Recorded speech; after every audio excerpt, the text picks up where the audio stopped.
اعوذ باللہ من الشیطان الرجیم بسم اللہ الرحمن الرحیم نحمدہ ونصلی علی رسولہ الکریم۔ سورہ یوسف کی آیت نمبر 53 ہے۔ وقال الملک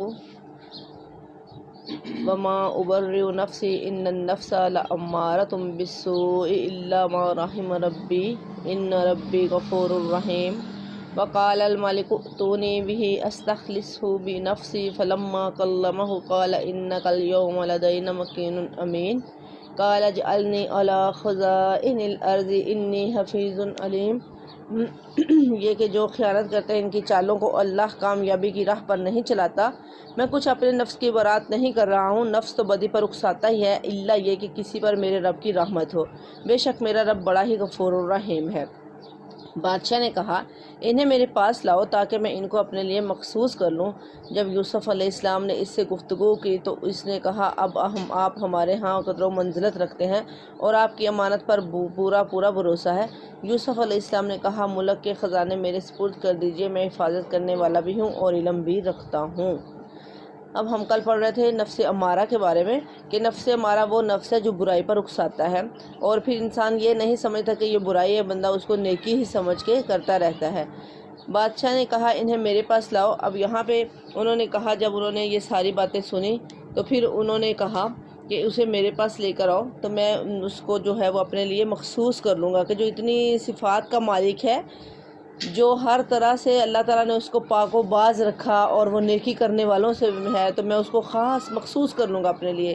تو جب یوسف علیہ السلام نے اس سے گفتگو کی تو اس نے کہا کہ اب آپ میرے ہاں قدر و منزلت رکھتے ہیں اور آپ کی امانت پر پورا بھروسہ ہے۔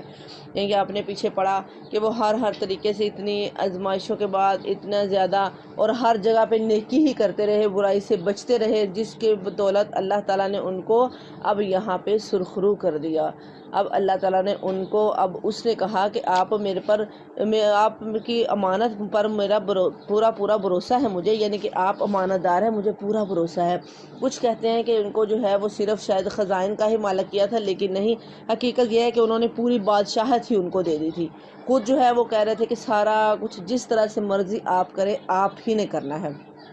بادشاہ تو خود جو ہے وہ بس جیسے وہ کہتے تھے ویسے ہی کرتے تھے۔ وہ کہتے تھے کہ میں نے جو آپ کے اندر بھلائیاں دیکھی ہیں پورے ملک کی فضا نے، انہوں نے خود ہی کہا تھا کہ میں آپ کو بادشاہ بنانے والا ہوں، آپ کے یہ جو صدارت ہے آپ کو ناظم بنانے والا ہوں، یعنی کہ اپنے ساتھ رکھنے والا ہوں، اپنے ساتھ مخصوص کرنے والا ہوں۔ تو پھر یوسف علیہ السلام نے کہا کہ آپ میرے سپرد اپنے ملک کے جتنے بھی خزانے کیجئے، تو میں حفاظت کرنے والا بھی ہوں، علم بھی رکھنے والا ہوں۔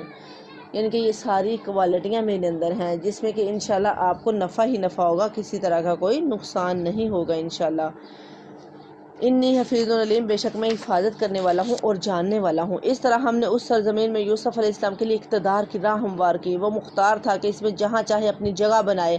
ہم اپنی رحمت سے جس کو چاہتے ہیں نوازتے ہیں، نیک لوگوں کا اجر ہمارے ہاں مارا نہیں جاتا۔ یعنی کہ اللہ تعالیٰ کہہ رہے ہیں کہ اسی طرح سے ہم نے سارا راستہ ہموار کر دیا اور اقتدار دے دیا یوسف علیہ السلام کو، اور پھر ساری ہر چیز کا وہ مختار تھا، اپنی جگہ بنا لی انہوں نے۔ پھر اپنی رحمت سے جس کو چاہتے ہیں اللہ تعالیٰ نوازتے ہیں، اور نیک لوگوں کا یہی اجر ہے، اللہ تعالیٰ نیک لوگوں کا اجر ضائع نہیں کرتے، اور آخرت کا اجر ان لوگوں کے لیے زیادہ بہتر ہے جو ایمان لے آئے اور خدا ترسی کے کام کرتے رہے۔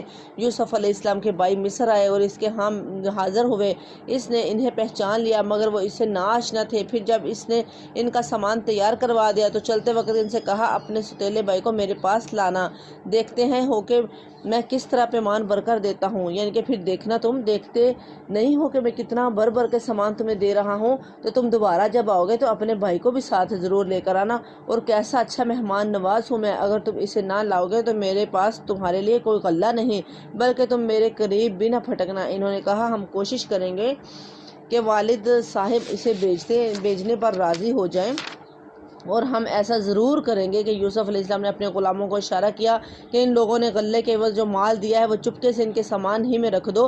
یہ یوسف علیہ السلام نے اس امید پر کیا کہ گھر پہنچ کر وہ اپنا سامان پایا ہوا مال پہچان جائیں گے یا اس فیاضی پر احسان مند ہوں گے، اور عجب نہیں کہ پھر وہ پلٹیں، یعنی کہ پھر وہ دوبارہ آئیں گے۔ اگر وہ دیکھیں گے، ہو سکتا ہے کہ پھر ان کے پاس پیسے نہ ہو تو وہ نہ آ سکیں، تو جب وہ دیکھیں گے کہ ہمارے غلے کے اندر ہمارے پیسے بھی واپس ہیں تو پھر وہ دوبارہ ضرور آئیں گے۔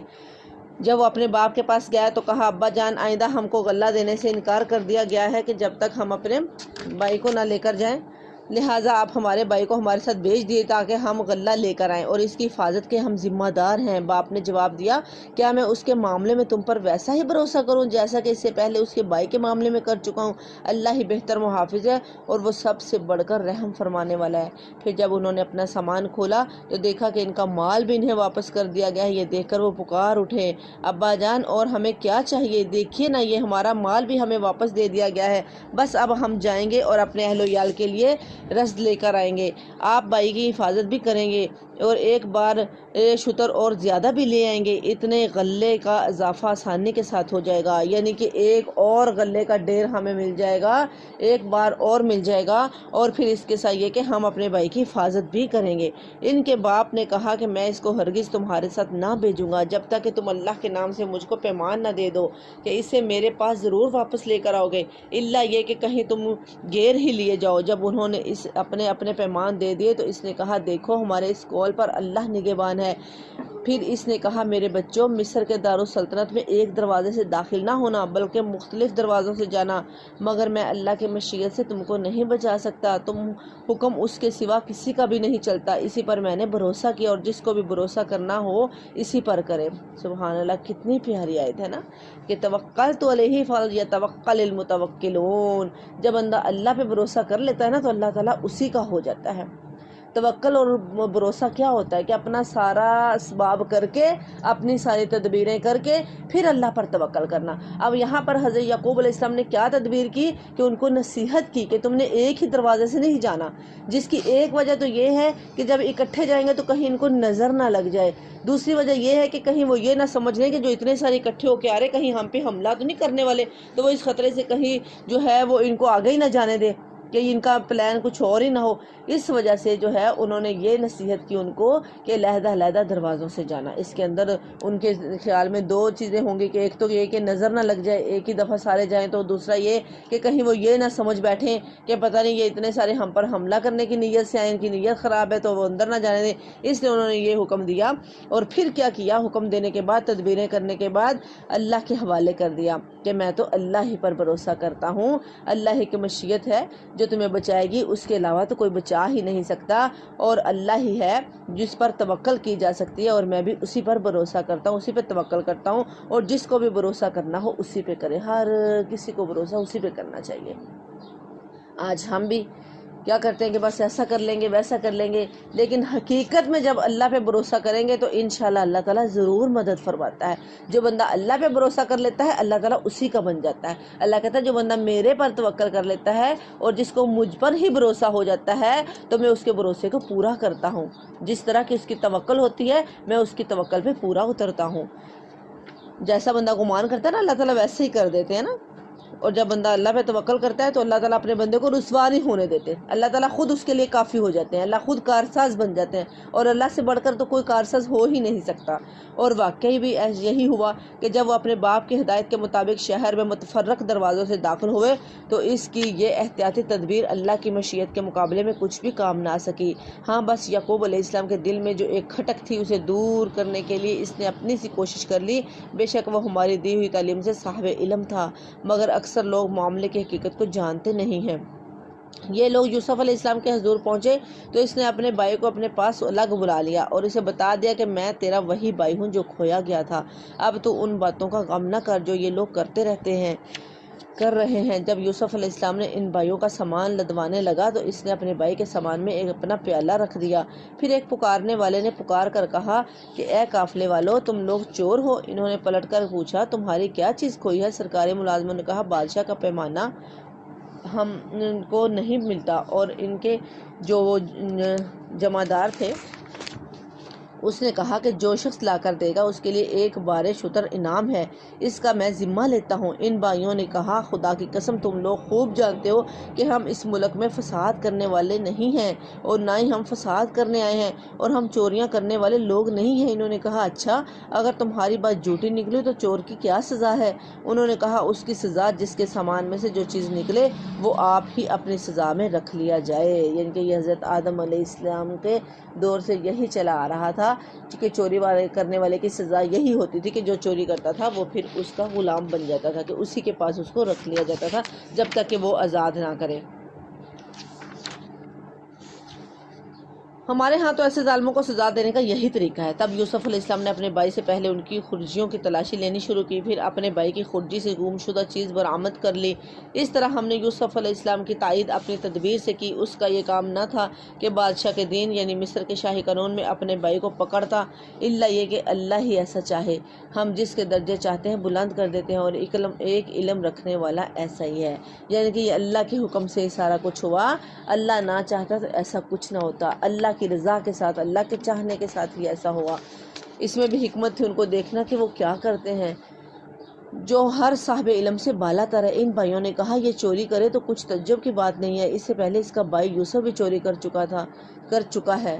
استغفر اللہ، نعوذ باللہ۔ حضرت یوسف علیہ السلام بھی پاس ہی کھڑے تھے، اپنی آنکھوں سے یہ بات سنی۔ یوسف علیہ السلام کی یہ بات سن کر پی گئے، حقیقت پر نہ کھولی، بس زیر لب اتنا کہہ کر رہ گئے کہ بڑے ہی برے ہو تم لوگ، میرے منہ در منہ مجھ پر جو الزام تم لگا رہے ہو اس کی حقیقت خدا خوب جانتا ہے، کہ اللہ کو تو پتہ ہے کہ میں ایسا نہیں ہوں، میں نے کبھی ایسا نہیں کیا، لیکن تم تو بہت ہی برے ہو کہ تم نے اتنا بڑا الزام لگا دیا، اور اللہ تو اس چیز کو خوب جاننے والا ہے، اللہ تو جانتا ہے۔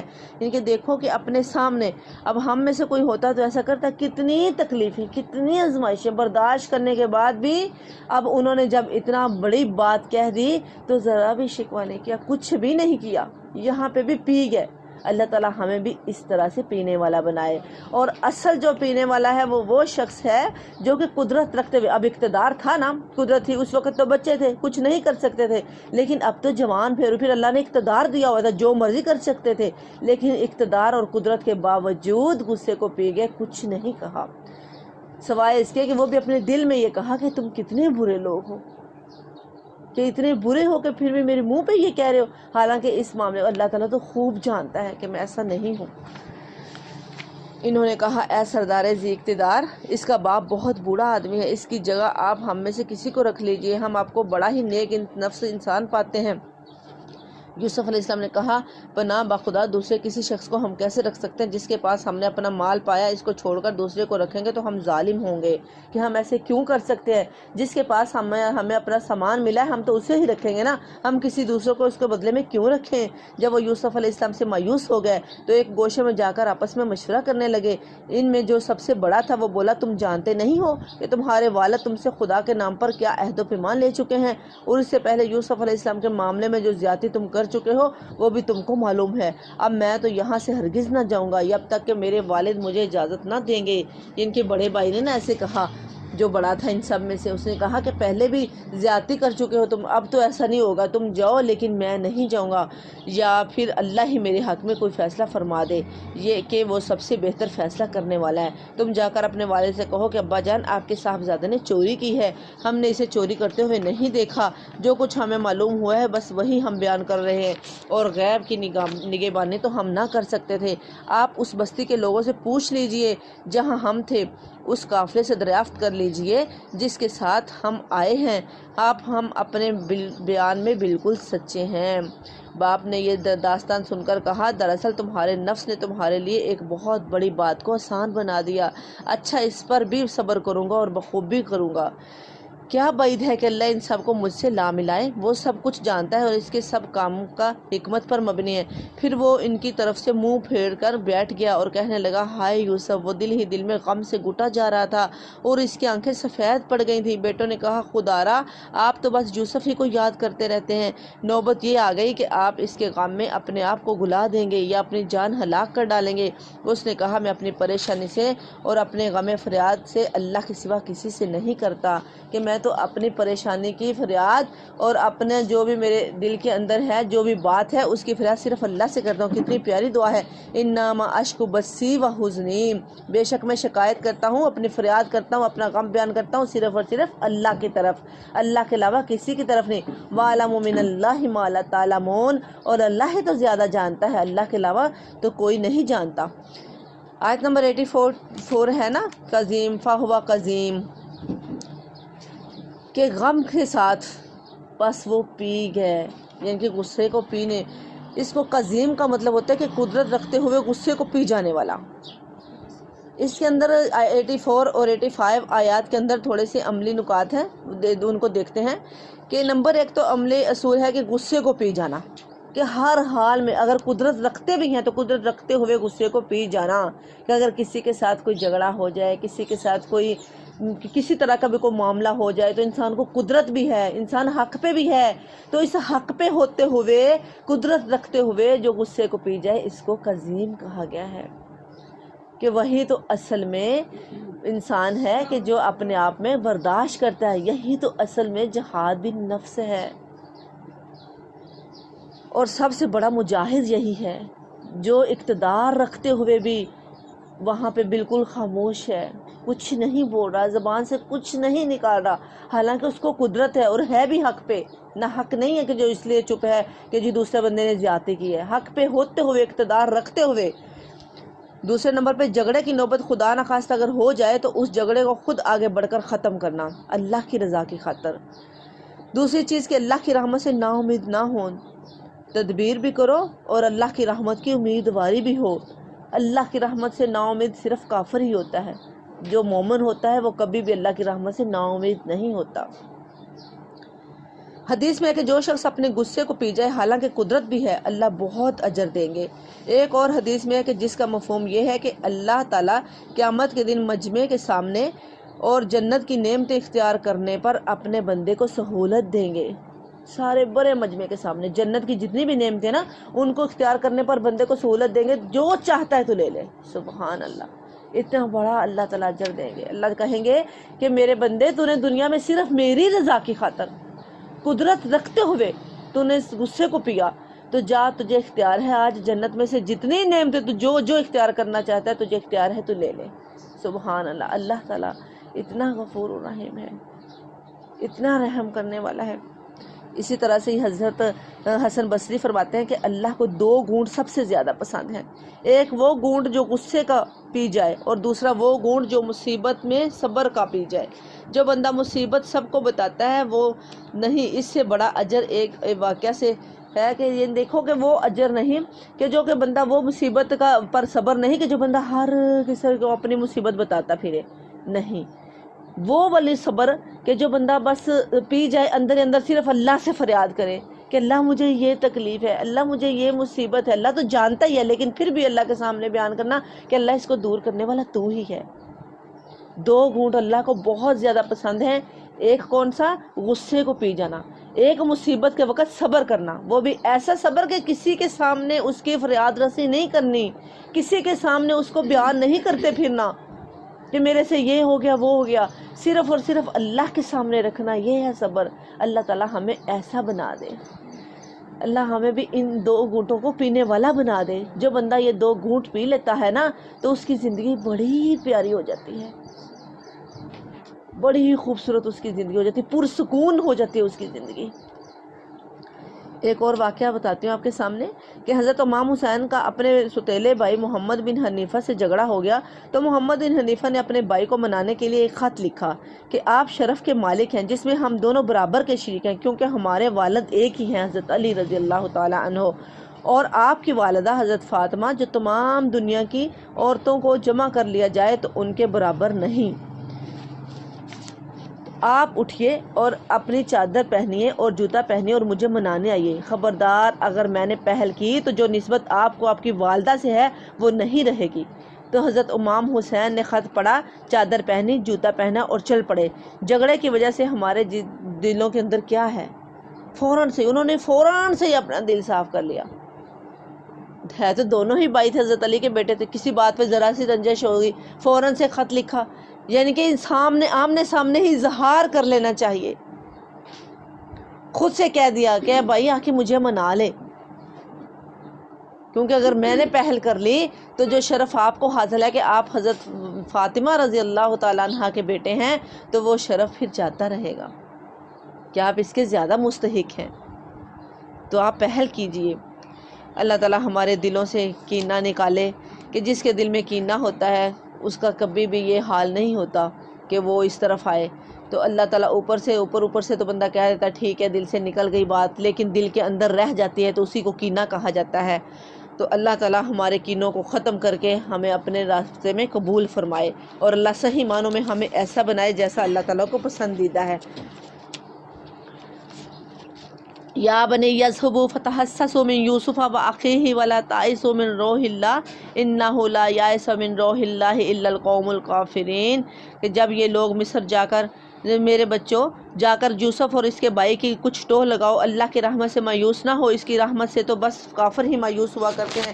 جب یہ لوگ مصر جا کر یوسف علیہ السلام کی پیشی میں داخل ہوئے تو انہوں نے عرض کیا کہ اے سردار باقی اقتدار، ہم اور ہمارے اہل و عیال سخت مصیبت میں مبتلا ہیں، اور ہم کچھ حقیر سی پونجی لے کر آئے ہیں، آپ ہمیں بھرپور غلہ عنایت فرمائیں اور ہم کو خیرات دیں، اللہ خیرات دینے والوں کو جزا دیتا ہے۔ یہ سن کر یوسف علیہ السلام سے نہ رہا گیا، اس نے کہا تمہیں کچھ یہ معلوم ہے کہ تم نے یوسف اور اس کے بھائی کے ساتھ کیا کیا کیا تھا جب کہ تم نادان تھے؟ وہ چونک کر بولے ہیں کیا تم یوسف ہو؟ ان کو پتہ چلا کہ یوسف کے ساتھ جو ہم نے معاملہ کیا ہے وہ تو کسی کو بھی نہیں پتا، تو اس کو کیسے پتا چلا؟ فوراً سے چونک کر کہتے ہیں کیا تم یوسف ہو؟ کو پتا چلا نا، جیسے کہ آیت نمبر 87 کہ اللہ تعالیٰ ہی کی رحمت پر امید رکھنا، اور اللہ تعالیٰ کی رحمت پر ہی کی رحمت سے کبھی بھی مایوس نہ ہونا۔ اللہ کی رحمت سے مایوس کون ہوتا ہے؟ جو کافر ہوتا ہے۔ دیکھو یہاں پہ میری بہنوں کے حضرت یوسف علیہ السلام کتنی دیر جیل میں رہے، کتنی دیر قید میں رہے، لیکن اللہ کی رحمت سے مایوس نہیں ہوئے۔ اللہ کی رحمت کی امید تھی، ان کو بھرپور امید تھی، اور اللہ کی دین، وہاں پہ بھی اللہ کا دین ہی پھیلاتے رہے، اللہ کے دین کی دعوت دیتے رہے سب کو، ذرا بھی نہیں گھبرائے، ذرا بھی پریشان نہیں ہوئے۔ تو اللہ تعالیٰ نے پھر بدلے میں کتنا بڑا اقتدار دیا۔ اللہ تعالیٰ کی رحمت سے جو نا امید نہیں ہوتا، جو اللہ کی رحمت سے امید رکھتا ہے تو اللہ تعالیٰ اس کو بھرپور رحمت سے نوازتے ہیں، کیونکہ جیسا بندہ گمان کرتا ہے اللہ تعالیٰ ویسے ہی دیتے ہیں۔ 87 اور 88 میں آنے جو ہے وہ نمبر 1 یہ ہے، اس کے اندر نکات جو ہیں، عملی نکات۔ نمبر 1 کہ آنے والی پریشانی بہت صبر کے ساتھ مقابلہ کیا جائے تو اس کا اجر بھی اللہ ہی دے گا، کہ جو بھی آنے والی پریشانی ہے اس کا مقابلہ جو ہے وہ ڈٹ کر کرنا ہے، صبر کے ساتھ کرنا ہے۔ تو پھر دوسرے نمبر پہ کیا ہے کہ اپنا دکھ اللہ ہی سے کہنا ہے، اللہ کے علاوہ کسی سے نہیں بیان کرنا۔ نمبر 3 جو ہے شدید غم اور فکر میں اپنے اوپر قابو رکھنا۔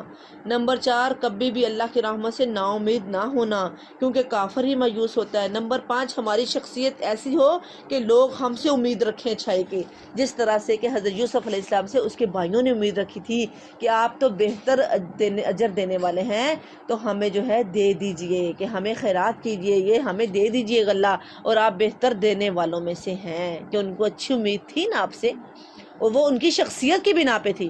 اللہ ہماری شخصیت کو بھی ایسا بنا دے۔ یہ عملی لکات ہے ان 2 آیات کے اندر۔ اللہ تعالیٰ ہمیں بھی ان سب پہ عمل کرنے کی توفیق عنایت فرمائے، کہ اللہ تعالیٰ ہمیں ایسا بنا دے، ہماری شخصیت بھی ایسی ہو کہ ہم پر بھی اسی طرح سے بھروسہ کیا جائے، اسی طرح سے ہی لوگ بھروسہ کریں جس طرح سے ان کے بھائیوں نے کیا تھا ان پر۔ آگے آیت نمبر 89 کہ اتنا کچھ ہونے کے بعد بھی حضرت یوسف علیہ السلام نے نہ تان کیا نہ ملامت کی، صرف یہ کہا کہ تم نے یوسف کے ساتھ کیا کیا۔ اسی طرح سے ہی حضرت محمد صلی اللہ علیہ وسلم کے ساتھ بھی مشرکین مکہ نے کیا کیا نہیں کیا، اور آپ نے بھی جب مکہ فتح ہوا تو سب کو معاف کر دیا، کہ آج جو ہے وہ کسی سے کوئی بدلہ نہیں لیا جائے گا۔ فتح مکہ کے موقع پر نا نبی صلی اللہ علیہ وسلم نے سارے مشرکین مکہ کو معاف کر دیا تھا، جتنے بھی تھے، کتنے ظلم ستم کیے تھے انہوں نے۔ ایسے ہی یہاں پہ بھی حضرت یوسف علیہ السلام نے صرف یہ کہا کہ تم نادان تھے، یہ نہیں کہا کہ اب میرے پاس اقتدار ہے میں اپنا بدلہ لوں۔ ہمارے جیسا کوئی ہوتا تو فوراً سب سے پہلے اپنا بدلہ ہی لیتا، کہ اس نے میرے ساتھ کیا کچھ نہیں کیا، ان کی وجہ سے میں یہاں تک پہنچا، اتنی پریشانیاں برداشت کی، اتنے اعلیٰ ظرف۔ اللہ ہمیں بھی ان میں شامل فرما، اللہ ہمیں بھی اتنے اعلیٰ ظرف بنا دے، اتنا اعلیٰ ظرف۔ اور اللہ تعالیٰ کو ایسے ہی اعلیٰ ظرف بہت پسند ہے، اسی کے بدلے میں تو اللہ تعالیٰ نے اتنا بڑا اجر دیا اور ایک پوری سورت نازل فرما دی، سبحان اللہ، اور جو قیامت تک کے لیے پڑھی جانے والی ہے، اور قیامت تک کے لیے ان کی نیکیوں کو یاد کیا جاتا ہے، اور یہ ہمارے لیے نصیحت کی جاتی ہے کہ تم بھی ایسے بن جاؤ۔ حقیقت میں یہ ہے، جیسا کہ میں نے کل آپ کو بتایا کہ صرف واقعہ ہی سمجھ کر ہم نے نہیں اس کو پڑھ لینا، اس سے نصیحتیں لینی ہیں، کہ یہ بہت ہی پیارا واقعہ ہے اور اس کے اندر بہت زیادہ نصیحتیں بھی ہیں ہمیں۔ اسی مقصد کے لیے ہی اللہ تعالیٰ اپنی آیات بیان کرتے ہیں، اور اللہ یہی کہتے ہیں کہ عقل ان سے وہی پکڑتے ہیں جو مومن ہیں، جو ایمان لانے والے ہیں، وہی ان آیات سے عقل پکڑتے ہیں، وہی شعور رکھتے ہیں، جو شعور رکھتے ہیں وہی سمجھتے ہیں، وہی ان پر عمل کرتے ہیں۔ قالوا انک لانت یوسف، کہا انہوں نے کیا بے شک آپ یوسف ہیں؟ کہا یوسف علیہ السلام نے ہاں میں یوسف ہوں اور یہ میرا بھائی ہے۔ اللہ نے ہم پر احسان فرمایا، حقیقت یہ ہے کہ اگر کوئی تقوی اور صبر سے کام لے تو اللہ کے ہاں ایسے لوگوں کا اجر مارا نہیں جاتا۔ انہوں نے کہا باخدا کہ تم کو تو اللہ نے ہم پر فضیلت بخشی ہے اور واقعی ہم خطا کار تھے۔ اس نے جواب دیا آج تم پر کوئی گرفت نہیں، اللہ تمہیں معاف کرے، وہ سب سے بڑھ کر رحم فرمانے والا ہے۔ جاؤ میرا قمیص لے جاؤ اور میرے والد کا منہ پر ڈال دو، ان کی بینائی پلٹ آئے گی، اور اپنے سب اہل و عیال کو میرے پاس لے آؤ۔ سبحان اللہ۔ اب یہاں پر 90 آیت ہے اس کے اندر جو ہے وہ تقوی کا ہی کہا گیا ہے نا، اور محسنین کا ذکر ہے کہ جو بندہ صبر کرتا ہے، تقوی رکھتا ہے اور صبر کرتا ہے، جو اللہ سے ڈر جائے اور صبر کرے تو اس کے لیے کیا ہے، بے شک اللہ نہیں ضائع کرتا محسنین کے اجر کو۔ محسنین کسے کہا جاتا ہے کہ جو اللہ کا ڈر رکھتا ہے اور پھر اپنی زبان کو بند رکھتا ہے قدرت رکھتے ہوئے بھی، یہ ہے صبر، کہ قدرت رکھتے ہوئے زبان کو بند کرنا، جب زبان کو کھول دے گا تو صبر نہیں رہے گا، اور یہی محسنین ہیں، یہی تو نیکی کرنے والے ہیں جن کا اجر ان کے رب کے پاس ہے۔ پھر اسی طرح سے ہی یہ آ گیا کہ اللہ جاؤ آج میں نے معاف کر دیا، یہی والے الفاظ، سیم یہی الفاظ اللہ کے نبی حضرت محمد صلی اللہ علیہ وسلم نے فتح مکہ کے موقع پر بولے تھے کہ لا تثریب علیکم اليوم یغفر اللہ لکم وہو ارحم الراحمین، جاؤ اللہ تعالیٰ تمہیں معاف کرے اور اللہ تعالیٰ بڑا ہی رحم کرنے والا ہے۔ جو اللہ کے بندوں کو معاف کرتا ہے اللہ اس کو معاف کرتے ہیں، اور یہ جو اللہ کے بندے تھے نا ان کو تو صرف اور صرف اللہ سے ہی لگن تھی، اللہ سے محبت تھی، اللہ سے پیار تھا، ان کا مقصد صرف اللہ کو راضی کرنا ہوتا تھا کہ اگر ہم آج معاف کریں گے تو اللہ ہم سے درگزر کرے گا۔ جو آج دنیا میں اللہ کے بندوں سے معاف کرتا ہے، اللہ کے بندوں سے درگزر کرتا ہے، تو اللہ تعالیٰ قیامت والے دن ان سے درگزر کرے گا۔ اس چیز کا بدلہ ہی ان کے آگے ہوتا تھا کہ اللہ تعالیٰ تو بہت ہی رحم کرنے والا ہے، وارحم الراحمین ہے۔ اذا وہ قمیض ہی فاضا فلکوہ۔ اب میری پیاری بہنوں یہاں پہ کوئی قمیض دیکھو، کرتے کا ذکر آ رہا ہے، پہلے آیا کہ کرتا خون آلود کر کے حضرت یعقوب علیہ السلام کے پاس لے گئے، اب یہاں پہ کرتے کا ذکر آیا کہ یہ کرتا لے جاؤ اور جا کے میرے باپ کی آنکھوں پر ڈالو، ان کی بینائی آ جائے گی۔ اس کرتے کے اندر کچھ ایسا نہیں تھا، کوئی تاثیر نہیں تھی، تاثیر کس نے ڈالی؟ اللہ نے، تاثیر ڈالنے والی ذات اللہ کی ہے۔ وہ کرتا کوئی خاص نہیں تھا، اس کی کوئی خاصیت نہیں تھی، صرف اور صرف تاثیر اللہ نے رکھ دی تھی۔ یہ اللہ ہی کا معاملہ تھا کہ اللہ تعالیٰ جس طرح سے کرتا ہے، اللہ جس طرح پسند کرتا ہے ویسا ہی کرتا ہے۔ تو میری پیاری بہنوں جب بندہ خالص اللہ کا ہو جاتا ہے نا تو اس وقت اللہ تعالیٰ اسی طرح سے کیسے کیسے اپنے بندے کی مدد کر رہے ہوتے ہیں۔ اور یہ آپ نے بھی دیکھا ہوگا، میں نے بھی دیکھا، یہ ہم نے دیکھا کئی دفعہ کہ جب خالص اللہ کے لیے کوئی کام کیا جاتا ہے نا تو اللہ تعالیٰ ایسے پتہ بھی نہیں چل رہا ہوتا کہ اللہ تعالیٰ کیسے کیسے مدد کرتے، انہیں ہمارے میں سے ہی اللہ تعالیٰ بندوں کو چن لیتے ہیں اپنے بندوں کے لیے کہ جو ان کی مدد کر رہے ہوتے ہیں، اور کس کس طرح سے اللہ مدد کرتے ہیں۔ تو اس میں کوئی اس بندے کا کمال نہیں ہوتا، حقیقت میں وہ اللہ تعالیٰ اس کے اندر، اس کے دل کے اندر یہ ڈالتے ہیں کہ میرے فلاں بندے کی تو نے مدد کرنی ہے، کیسے کیسے کن کن چیز بہانوں کے، ہمیں کبھی تھوڑا سا غور کریں کیسے اللہ ہماری مدد کر رہے ہوتے ہیں۔ جب بندہ اللہ کا خالص ہو جاتا ہے نا اور خالص اللہ کے لیے عمل کرتا ہے تو یہاں پہ اگر ہم 2 گھنٹوں کے لیے آتے ہیں تو کس کے لیے آتے ہیں؟ اللہ کی رضا کے لیے، اس کے علاوہ تو کوئی مقصد نہیں نہ ہوتا۔ یہ اللہ کی کتاب جو کہ اللہ نے کہا ہے کہ اس کو سمجھو، اس کو پڑھو، اللہ کی نازل کردہ ہے، جو اس سے محبت کرے گا اللہ اس سے محبت کرے گا، اس سے جڑنے کے لیے، اس سے محبت کرتے ہوئے اللہ کی رضا کی خاطر یہاں پہ آتے ہیں۔ اور اپنا کس طرح سے ہم مینیج کرتے ہیں، اپنی ایک پلاننگ کرتے ہیں۔ گھر سے نکلنا بڑا مشکل کام ہے، اللہ کی رضا کی خاطر پوری پلاننگ کی جاتی ہے، بچوں کے لیے، گھر کے لیے، ایسے کرنا ایسے کرنا ایسے کرنا، پوری پلاننگ کے تحت ہم نکلتے ہیں۔ تو اللہ کتنا راضی ہوتا ہوگا میری بہنوں جب اللہ کی رضا کے لیے کوئی کام کیا جاتا ہے نا، خالص اللہ کی رضا اس کے اندر مقصد ہو، تو اللہ تعالیٰ اپنے بندوں کی بڑی مدد کرتے ہیں، اور اللہ بڑے خوش ہوتے ہیں اپنے بندوں سے۔ اللہ تعالیٰ ہمیں ایسا بنا دے، اللہ خالص اپنے لیے ہمیں کر لے، اللہ تعالیٰ ہمیں پسند کر لے۔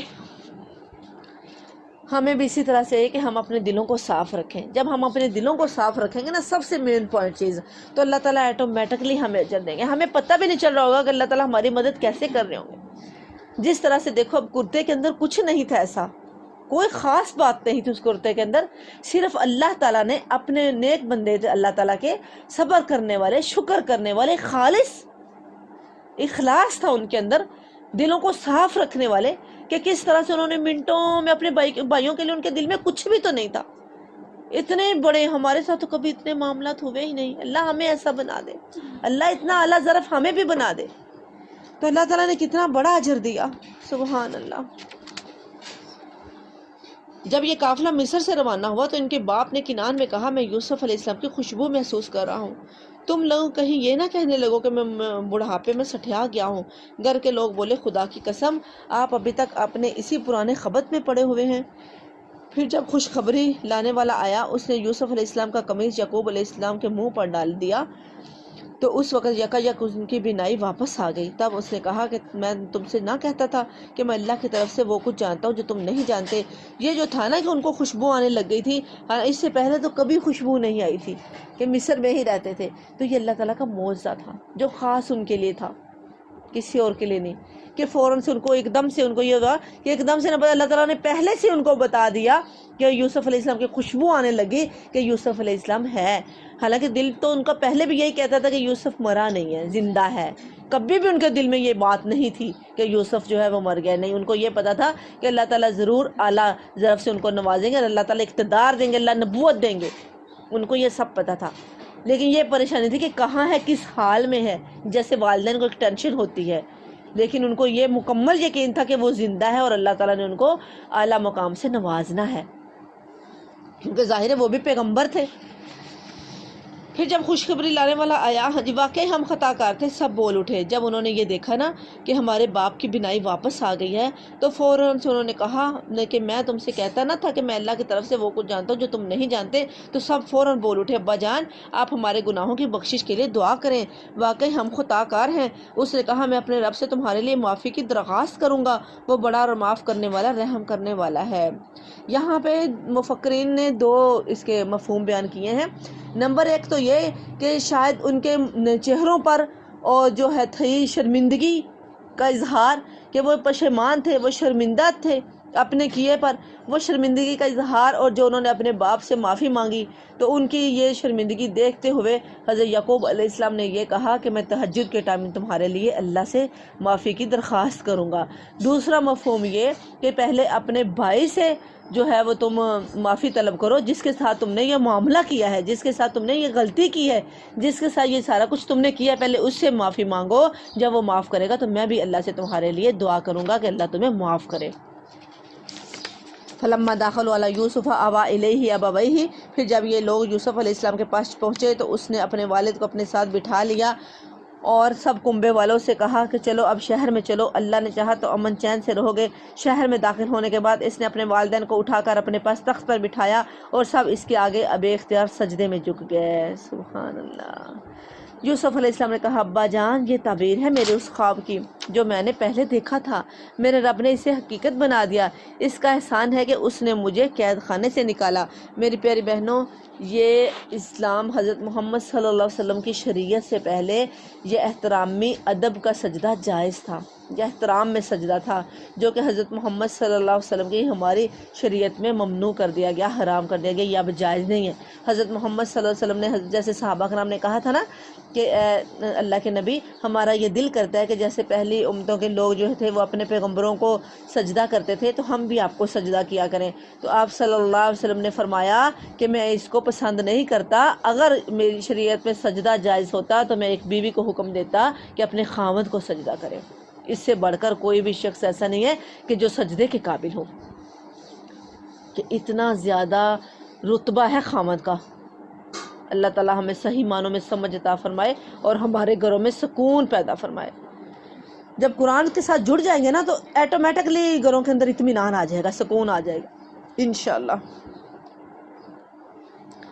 ہاں جی، یہاں پہ جو ہے وہ انہوں نے کہا کہ انہوں نے فوراً سے ہی سجدہ کیا، تو اس کا احسان ہے کہ اس نے مجھے قید خانے سے نکالا اور آپ لوگوں کو صحرا سے لا کر مجھ سے ملا دیا، یعنی کہ یہ اللہ کا احسان ہے۔ حضرت یوسف علیہ السلام نے کہا کہ یہ اللہ کا احسان ہے کہ اس نے جو ہے وہ آپ لوگوں کو صحراؤں سے لا کر یہاں میرے ساتھ ملوا دیا اور مجھے قید خانے سے نجات دے دی، حالانکہ شیطان میرے اور میرے بھائیوں کے درمیان فساد ڈال چکا تھا۔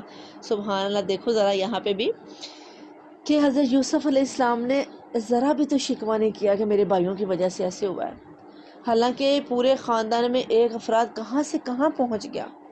بے شک اللہ تعالیٰ کی مشیت تھی، بے شک اللہ کی حکمت تھی، لیکن انہوں نے تو اپنی طرف سے کیا کچھ کر دیا، لیکن انہوں نے ذرا بھی بھائیوں کا شکوہ نہیں کیا نا، صرف یہی کہا کہ شیطان نے پھوٹ ڈال دی۔ یہاں پہ شیطان کو لائے کہ شیطان کی وجہ سے ایسا ہوا، جس سے یہ ثابت ہوتا ہے میری پیاری بہنوں کہ ہمارے اندر بھی اگر آپس کا کوئی جھگڑا ہو جاتا ہے تو وہ شیطان ہی کا کیا درا ہوتا ہے۔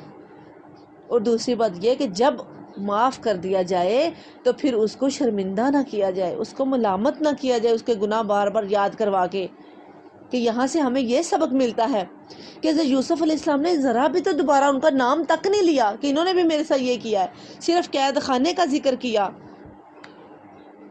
کہ قید خانے سے اللہ نے مجھے نکالا، بھائیوں کا تذکرہ تک نہیں کیا، ذکر تک نہیں کیا۔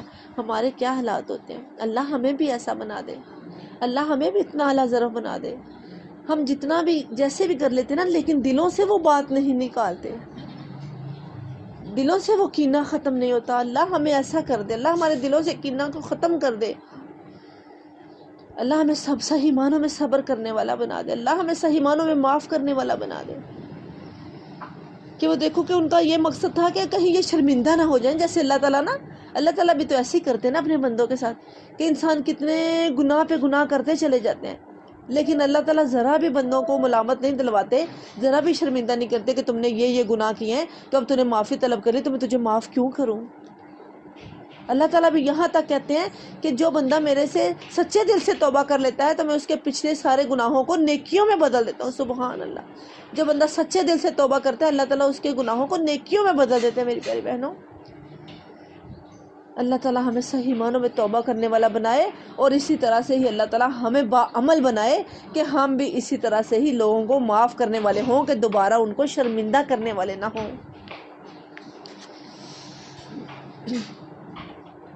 کہ شیطان اور میرے بھائیوں کے درمیان فساد ڈال چکا تھا، شیطان جو تھا اس کا یہ کام تھا، وہ کھلا دشمن ہے نا، تو ہمیں بھی یہ سمجھنا ہے، شیطان سے بچتے رہنا چاہیے، اور یہ سمجھنا چاہیے کہ شیطان کبھی بھی اس موقع کو ہاتھ سے نہیں جانے دیتا، وہ کھلا دشمن ہے۔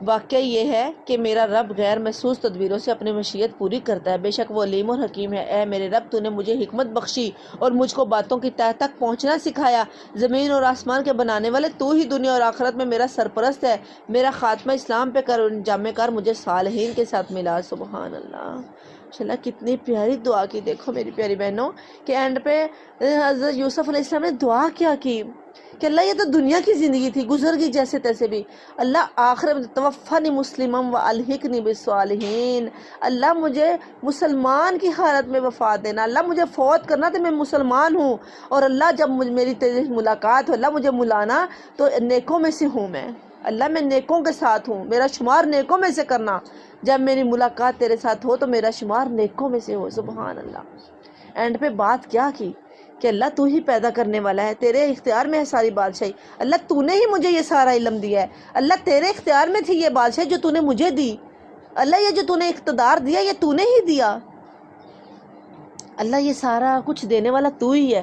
دیکھو کہ ذرا بھی یہ نہیں آیا کہ اگر اللہ نے یہ سارا کچھ دے دیا ہے، کہ اقتدار دیا، بادشاہ دی، علم دیا، اس کے بعد پھر اللہ تعالیٰ نے بہن بھائیوں سے، ماں باپ سے ملوا دیا، کتنا زیادہ اللہ کا احسان تھا۔ اللہ نے جب یہ سارا کچھ کیا تو اللہ کی تعریف کر رہے ہیں، ہم بھول جاتے ہیں، ذرا سی خوشی ملتی ہے نا فوراً اللہ کو بھول جاتے ہیں خوشیوں میں، جب ذرا سی تکلیف آتی ہے تو اللہ کو یاد رکھتے ہیں، فوراً اللہ کی طرف آتے ہیں، کچھ مصیبت پہنچتی، کوئی تکلیف آتی ہے تو جیسے تھوڑی سی کوئی خوشی ملتی ہے تو اللہ سے بھول جاتے ہیں کہ اللہ کو بھی یاد کرنا ہے، سمجھتے ہیں کہ بس یہ خوشی ہمیں اپنی طرف سے ملی، ہم پتہ نہیں کتنے ہی اچھے انسان تھے اس لیے اللہ نے یہ ہمیں دی ہے۔ کبھی نہیں میری پیاری بہنوں، کبھی نہیں۔ حضرت یوسف علیہ السلام دیکھو کتنے اچھے انسان، محسنین، صالحین، کیا کچھ اتنا بڑا اللہ تعالیٰ نے دیا، پھر بھی کیا کہہ رہے ہیں اینڈ پہ کہ اللہ یہ سارا کچھ تو نے مجھے دیا، اگر نہ دیتا تو میں تیرا کیا کر لیتا اللہ، تیری ہی حکمتیں تھی اس کے اندر، دینے والی تیری ذات ہے اللہ، تو نے دیا، تو ہی پیدا کرنے والا زمین و آسمان کا، اور تو ہی تو دوست ہے دنیا اور آخرت میں، تیرے علاوہ تو کوئی ولی نہیں ہے، تیرے علاوہ تو کوئی دوست نہیں اللہ، تو ہی تو دوست ہے۔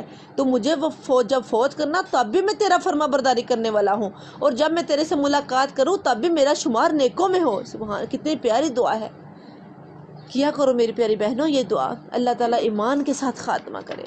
جس انسان کا ایمان کے ساتھ خاتمہ ہوگا وہی تو کامیاب ہے۔ اللہ ہمیں زندہ رکھے تو ایمان پہ رکھے، اللہ موت دے تو ایمان پہ دے، ہمیشہ یہ دعا ہونی چاہیے۔ اللہ تعالیٰ ہمیں بعمل بنائے۔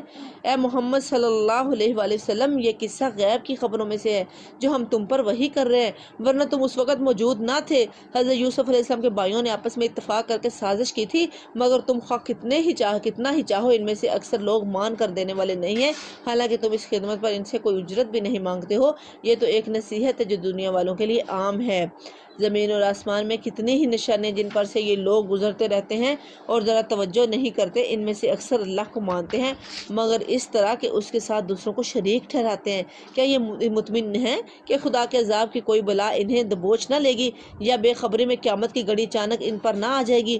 یعنی کہ یہ کیسے ہیں، ان کو اللہ کا ڈر کیوں نہیں لگتا کہ ان پر اچانک سے اللہ کا کوئی عذاب آ پڑے، یا اللہ ان کو دبوچ لے، یا قیامت کی گھڑی اچانک ان پر آ جائے۔ دیکھو میری پیاری بہنوں، جس کے ساتھ جو معاملہ ہو رہا ہوتا ہے اس کے لیے تو وہ قیامت ہے نا، ضروری نہیں کہ ہم جو اس بڑی قیامت کو کہتے ہیں کہ جس دن حساب کتاب ہوگا بس وہی قیامت ہے، نہیں میری پیاری بہنوں، اللہ نہ کرے ابھی زلزلہ آ جائے، جہاں پہ زلزلہ آتا ہے تو ایک دم سے مارتے گر جاتے ہیں، ان کے لیے تو قیامت آ گئی جو اس کے اندر جلس جاتے۔ اب کرونا جو اس میں مبتلا ہیں، جن کو یہ بیماری لگ چکے، اللہ تعالیٰ ان کو شفائے کاملہ عاجلہ عطا فرمائے، اور اللہ تعالیٰ ہمیں اپنے حفاظت میں رکھے، اللہ تعالیٰ محفوظ فرمائے اس وبا سے، اس بیماری سے، ہمیں صحیح معنوں میں اللہ سمجھ دے دے کہ ہم اللہ سے توبہ کر لیں، اللہ ہم اس کو مذاق نہ سمجھیں۔ تو یہ قیامت نہیں تو اور کیا ہے؟ ہم کس کو قیامت سمجھتے ہیں؟ اللہ تعالیٰ ہمیں صحیح معنوں میں سمجھ عطا فرمائے۔ تم ان سے صاف صاف کہہ دو کہ میرا راستہ تو یہ ہے، میں اللہ کی طرف بلاتا ہوں۔ یعنی کہ تم کیسے شریک ٹھہراتے ہو؟ اللہ تعالیٰ اپنی تعریفوں کے بعد یہ بیان کر رہے ہیں کہ تم پھر بھی کیسے اللہ کے ساتھ شرک کر سکتے ہو، کیسے تم اللہ کے ساتھ شرک ٹھہراتے ہو، تمہیں کیسے یہ گوارا ہے کہ سارا کچھ کرنے والی تو اللہ کی ذات ہے۔ اے لوگو، تمہیں کیا ہو گیا ہے کہ تم اللہ کے ساتھ شریک کرتے ہو؟ شرک نہ کرو اللہ کے ساتھ، میں اللہ کی طرف بلاتا ہوں، میں خود بھی پوری روشنی میں اپنا راستہ دیکھ رہا ہوں اور میرے ساتھی بھی، اور اللہ پاک اور شرک کرنے والوں سے میرا کوئی واسطہ نہیں۔ اے محمد صلی اللہ علیہ وسلم، یہ آپ نے دیکھا نا پیچھے بھی اے محمد صلی اللہ علیہ وسلم کے لفظ آئے کہ اللہ تعالیٰ یہ نبی صلی اللہ علیہ وسلم سے مخاطب ہیں کہ آپ ان لوگوں سے کہہ دیجئے کہ کوئی بات نہیں، میرا کام تو پہنچا دینا ہے، میں شرک کرنے والوں سے نہیں ہوں، اور تم کیوں شرک کرتے ہو اللہ کے ساتھ، جبکہ یہ سارا کچھ کرنے والی اللہ کی ذات ہے، دینے والی اللہ کی ذات ہے۔ اگر اللہ چاہے تم کس انتظار میں ہو کہ اللہ تعالیٰ ایک دم سے تمہیں پکڑ لے، تم پر قیامت کی گھڑی نازل کر دے، تم پر اللہ تعالیٰ کیا غضب نازل کر دے، تم اس انتظار میں ہو؟ اب اللہ تعالیٰ فرما رہے ہیں کہ اے محمد صلی اللہ علیہ وسلم، تم سے پہلے ہم نے جو پیغمبر بھیجے تھے وہ سب بھی انسان ہی تھے، اور انہی بستیوں کے رہنے والوں میں سے ہی تھے، اور انہی کی طرف ہم وہی بھیجتے رہے ہیں۔ پھر کیا یہ لوگ زمین میں چلے پھرے نہیں ہیں کہ ان قوموں کا انجام انہیں نظر نہ آیا جو ان سے پہلے گزر چکی ہیں؟ یقیناً آخرت کا گھر ان لوگوں کے لیے اور زیادہ بہتر ہے جنہوں نے پیغمبروں کی بات مان کر تقویٰ کی روش اختیار کی۔ کیا اب بھی تم لوگ نہ سمجھو گے؟ یعنی کہ سمجھانے کے لیے کتنا پیارا طریقہ ہے۔ اللہ تعالیٰ ہمیں صحیح معنوں میں سمجھ عطا فرمائے۔ پہلے پیغمبروں کے ساتھ بھی یہی ہوتا رہا ہے کہ وہ مدتوں نصیحت کرتے رہے اور لوگوں نے سن کر نہ دیا، یہاں تک کہ جب پیغمبر لوگوں سے مایوس ہو گئے اور لوگوں نے بھی سمجھ لیا کہ انہوں نے جھوٹ بولا تھا، یکا یک ہماری مدد پیغمبروں کو پہنچ گئی۔ پھر جب ایسا موقع آ جاتا ہے تو ہمارا قاعدہ یہ ہے کہ جسے ہم چاہتے ہیں بچا لیتے ہیں، اور مجرموں پر سے تو ہمارا عذاب ٹالا ہی نہیں جا سکتا۔ اگلے لوگوں کے ان قصوں میں عقل اور ہوش رکھنے والوں کے لیے عبرت ہے۔ یہ جو کچھ قرآن میں بیان کیا جا رہا ہے یہ بناوٹی باتیں نہیں ہیں، بلکہ جو کتابیں اس سے پہلے آئی ہوئی ہیں انہی کی تصدیق ہے، جو ہر چیز کی تفصیل اور ایمان لانے والوں کے لیے ہدایت اور رحمت ہے۔ سبحان اللہ، کہ یہ جتنے بھی پہلے بھی کتابیں آ چکی ہیں نا، وہ ان کی بھی تصدیق کرنے والی کتاب ہے قرآن، اور اس کے اندر کچھ بھی جھوٹی سٹوری نہیں ہے، جتنے بھی واقعات ہیں یہ سچے ہیں، یہ کوئی بناوٹی نہیں ہے جو دنیاوی اسٹوریاں ہوتی ہیں کہ ذرا سی بات کو کہاں تک بڑھا چڑھا کے بیان کر دینا اور وہ بھی جھوٹ پہ مبنی ہوتی ساری کی ساری. یہ تو اللہ کے سچے واقعات ہیں، پچھلی امتوں پر جو پیغمبر آئے ان کے واقعات ہیں، اور اللہ تعالیٰ فرما رہے ہیں کہ وہ بھی انہی میں سے تھے، کوئی علیحدہ سے کوئی اور مخلوق نہیں تھی. اللہ تعالیٰ یہ اس کے اندر ہدایت اور رحمت کے ایمان والوں کے لیے یہ جو قرآن ہے یہ ہدایت اور رحمت ہے میری پیاری بہنوں. اور ان قصوں کے اندر اللہ تعالیٰ نے ہمارے لیے ہدایت اور رحمت رکھ دی ہے، لیکن یہ صرف مومنین کے لیے ہے، جو اس کو سمجھنے کی کوشش کرتا ہے، جو اس پر تدبر کرتا ہے، جو اس پر غور و فکر کرتا ہے.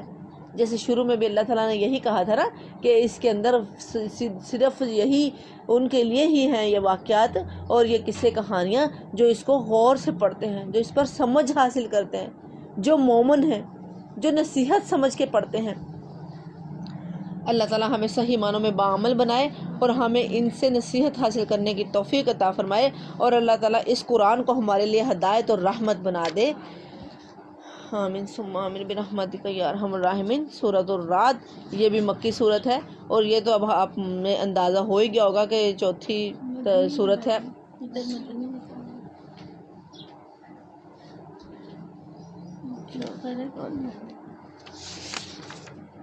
سوری، یہ سورہ مدنی ہے، مدینہ میں نازل ہوئی.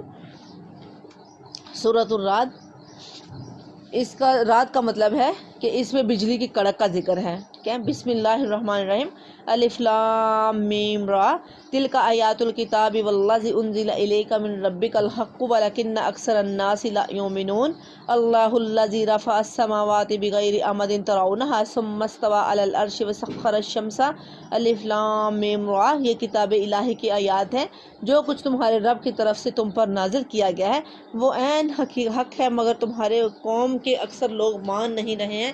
اور اللہ ہی ہے جس نے آسمانوں کو ایسے سہاروں کے بغیر قائم کیا جو تم کو نظر آتے ہوں، پھر وہ اپنے تخت سلطنت پر جلوہ فرما ہوا، اور اس نے آفتاب اور ماہتاب کو ایک قانون کا پابند بنایا. اس سارے نظام کی ہر چیز ایک وقت مقرر تک کے لیے چل رہی ہے، اور اللہ ہی اس سارے کام کی تدبیر فرما رہا ہے. وہ نشانیاں کھول کھول کر بیان کرتا ہے شاید کہ تم اپنے رب کی ملاقات کا یقین کر لو. سبحان اللہ. ہاں، دیکھو کہ یہاں پہ اللہ تعالیٰ اپنی تعریف کر رہے ہیں، اپنی صفات بیان کر رہے ہیں کہ یہ سارا کچھ کرنے والی ذات کس کی ہے. اور یہ سارا کچھ دیکھنے کے باوجود بھی اکثر لوگ ایسے کہ جو ایمان ہی نہیں لاتے، جیسے کہ پیچھے ہم بہت دفعہ یہ پڑھ چکے ہیں نا. بار بار یہی اللہ تعالیٰ فرما رہے ہیں کہ یہ لوگ اس وجہ سے ایسا کر رہے ہیں شاید ان کو اللہ کے رب کے ساتھ ملاقات کا یقین ہی نہیں ہے. اگر ان کو اللہ کے ساتھ ملاقات کا یقین ہو تو کبھی ایسا نہ کریں. ان کو پتہ ہو، اگر ان کو یہ پتہ ہو نا کہ آخرت کے دن ہم نے اللہ کے سامنے جانا ہے اور اللہ نے ہمارا حساب کتاب ہونا ہے، اور جو ہم برائیاں کرتے رہے تو ہمیں اللہ تعالیٰ نے جہنم میں پھینکنا ہے، ہمارا حساب کتاب ہونا ہے، اللہ نے فیصلہ کرنا ہے. اور اگر ہم اللہ تعالیٰ کے احکامات پر عمل کرتے رہیں گے تو انشاءاللہ اللہ ہمیں جنت میں داخل کریں گے. تو پھر یہ لوگ کبھی بھی ایسا نہ کریں. اور میری پیاری بہنوں، واقعی ایسے ہے، جس بندے کے دل کے اندر اللہ کی ملاقات کا ایک چیز ذہن بیٹھ جاتی ہے نا دل کے اندر، وہ کبھی بھی ایسا نہیں کرتا. وہ کوئی بھی کام کرنے لگتا ہے تو اس کو یہ فوراً سے یاد آ جاتا ہے کہ اللہ کے سامنے جاؤں گا تو اللہ کو کیا جواب دوں گا. وہ پھر اس سے باز آ جاتا ہے. جیسے ہی وہ کوئی ایسا کرنے لگتا ہے تو فوراً اس کو یہ ہوتا ہے کہ اللہ کے سامنے جانا ہے. بے شک اللہ تو دیکھ رہا ہے، تو سب کو پتہ ہے کہ اللہ دیکھ رہا ہے، لیکن یہ کہ اللہ کے ساتھ ملاقات کرنی ہے تو اللہ تعالیٰ کے ساتھ جب ملاقات کروں گا تو پھر کیا جواب دوں گا. وہاں پہ تو میری پیاری بہنوں کوئی بھی ایسا نہیں ہو سکتا نا کہ اپنے عیبوں کو چھپا لے. وہاں پر تو اللہ تعالیٰ نے سارا کچھ، یہ جو زبان ہے اس پہ مہر لگا دینی ہے، بند ہو جانی ہے زبان، اور عذاب بول بول کے بتائیں گے کہ ہمارے ساتھ اس نے یہ کیا، پاؤں کے ساتھ چل کے گیا، ہاتھوں کے ساتھ یہ کیا. عذاب بولیں گے. زبان جو ہے اس کو اللہ تعالیٰ نے بند کر دینا ہے. اللہ تعالیٰ اس دن ہمیں سرخرو فرمائے، اللہ کامیابیاں دے.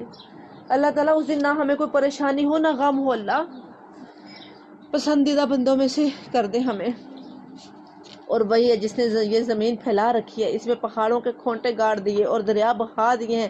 اس نے ہر طرح کے پھلوں کے جوڑے پیدا کیے، اور وہی دن پر رات طاری کرتا ہے. ان ساری چیزوں میں بڑی نشانیاں ان لوگوں کے لیے جو غور و فکر سے کام لیں. سبحان اللہ. میری پیاری بہنوں، یہاں پہ اللہ تعالیٰ فرما رہے ہیں کہ اللہ تعالیٰ نے پہاڑ بنائے پھر نہریں برسائی.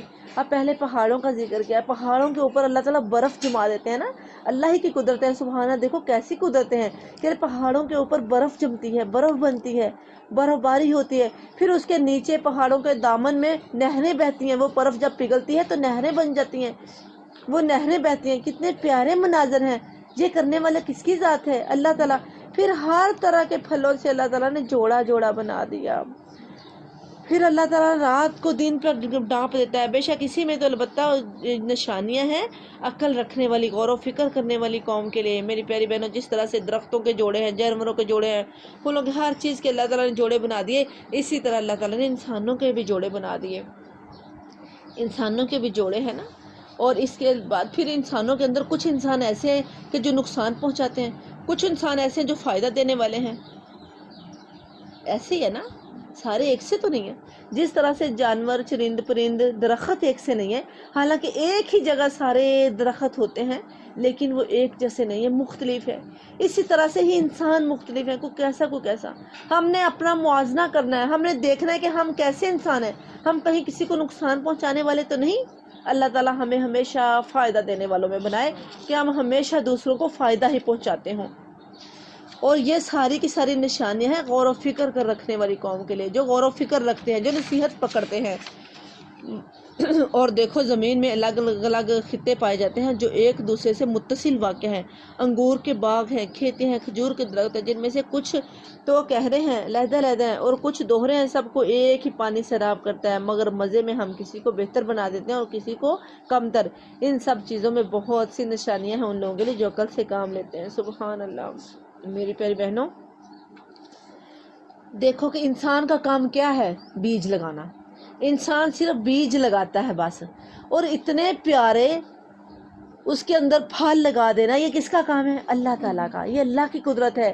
اس کی اللہ تعالیٰ کی پہچان کرنی چاہیے. ان کے اندر ان کو غور و فکر سے دیکھنا چاہیے اور سبحان اللہ کہنا چاہیے. اللہ کی تعریف کرنی چاہیے. اللہ خوش ہوتے ہیں. یہ اللہ ہی کی تعریف ہے. کوئی انسان ایسا کر سکتا ہے؟ اور اللہ کے ساتھ جب بندہ اللہ کی صفات کو دیکھتا ہے تو ایمان میں پختگی آتی ہے. تو ایسا دیکھا کرو. صرف یہ نہ سمجھا کرو کہ بس اللہ تعالیٰ نے یہ نعمتیں دے دی، ان کو کھا لو پی لو اور زندگی گزار لو بس. جس صرف اللہ تعالیٰ نے ہمیں دنیا میں اس لیے بھیجا ہے کہ ہم جو ہے وہ عیش عشرت کی زندگی گزار کر تو بس یہ فائدہ اٹھا لیں. نہیں میری پیاری بہنوں، اللہ تعالیٰ نے ہمیں اسی لیے بھیجا ہے، تقویٰ دیکھنے کے لیے کہ کون بندہ تقویٰ اختیار کرتا ہے، کون بندہ میرا کہنا مانتا ہے اور کون میری نافرمانی کرتا ہے. اور اللہ تعالیٰ نے یہ سارا کچھ انسان کے لیے تو ہی بنایا ہے نا.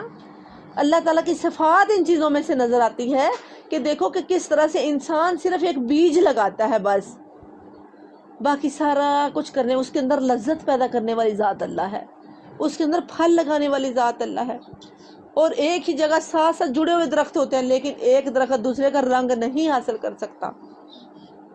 اپنے اپنے رنگ پہ، اپنے اپنے رنگ میں سارے ڈلے ہوئے ہیں. کھجور کو دیکھو کتنا اونچا اس کا درخت ہوتا ہے،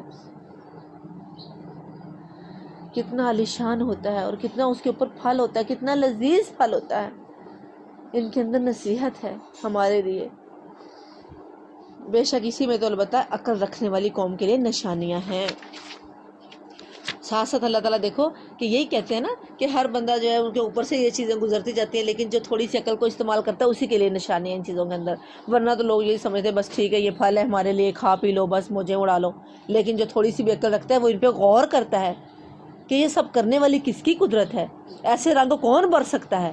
تو یہ صرف اس لیے بار بار کہا جاتا ہے کہ عقل والی قوم کے لیے ایسے ہے.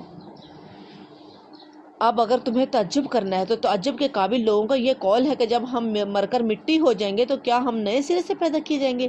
یہ وہ لوگ ہیں جنہوں نے اپنے رب سے کفر کیا ہے. یہ وہ لوگ ہیں جن کی گردنوں میں توق پڑے ہوئے ہیں. یہ جہنمی ہیں اور جہنم میں ہمیشہ رہیں گے.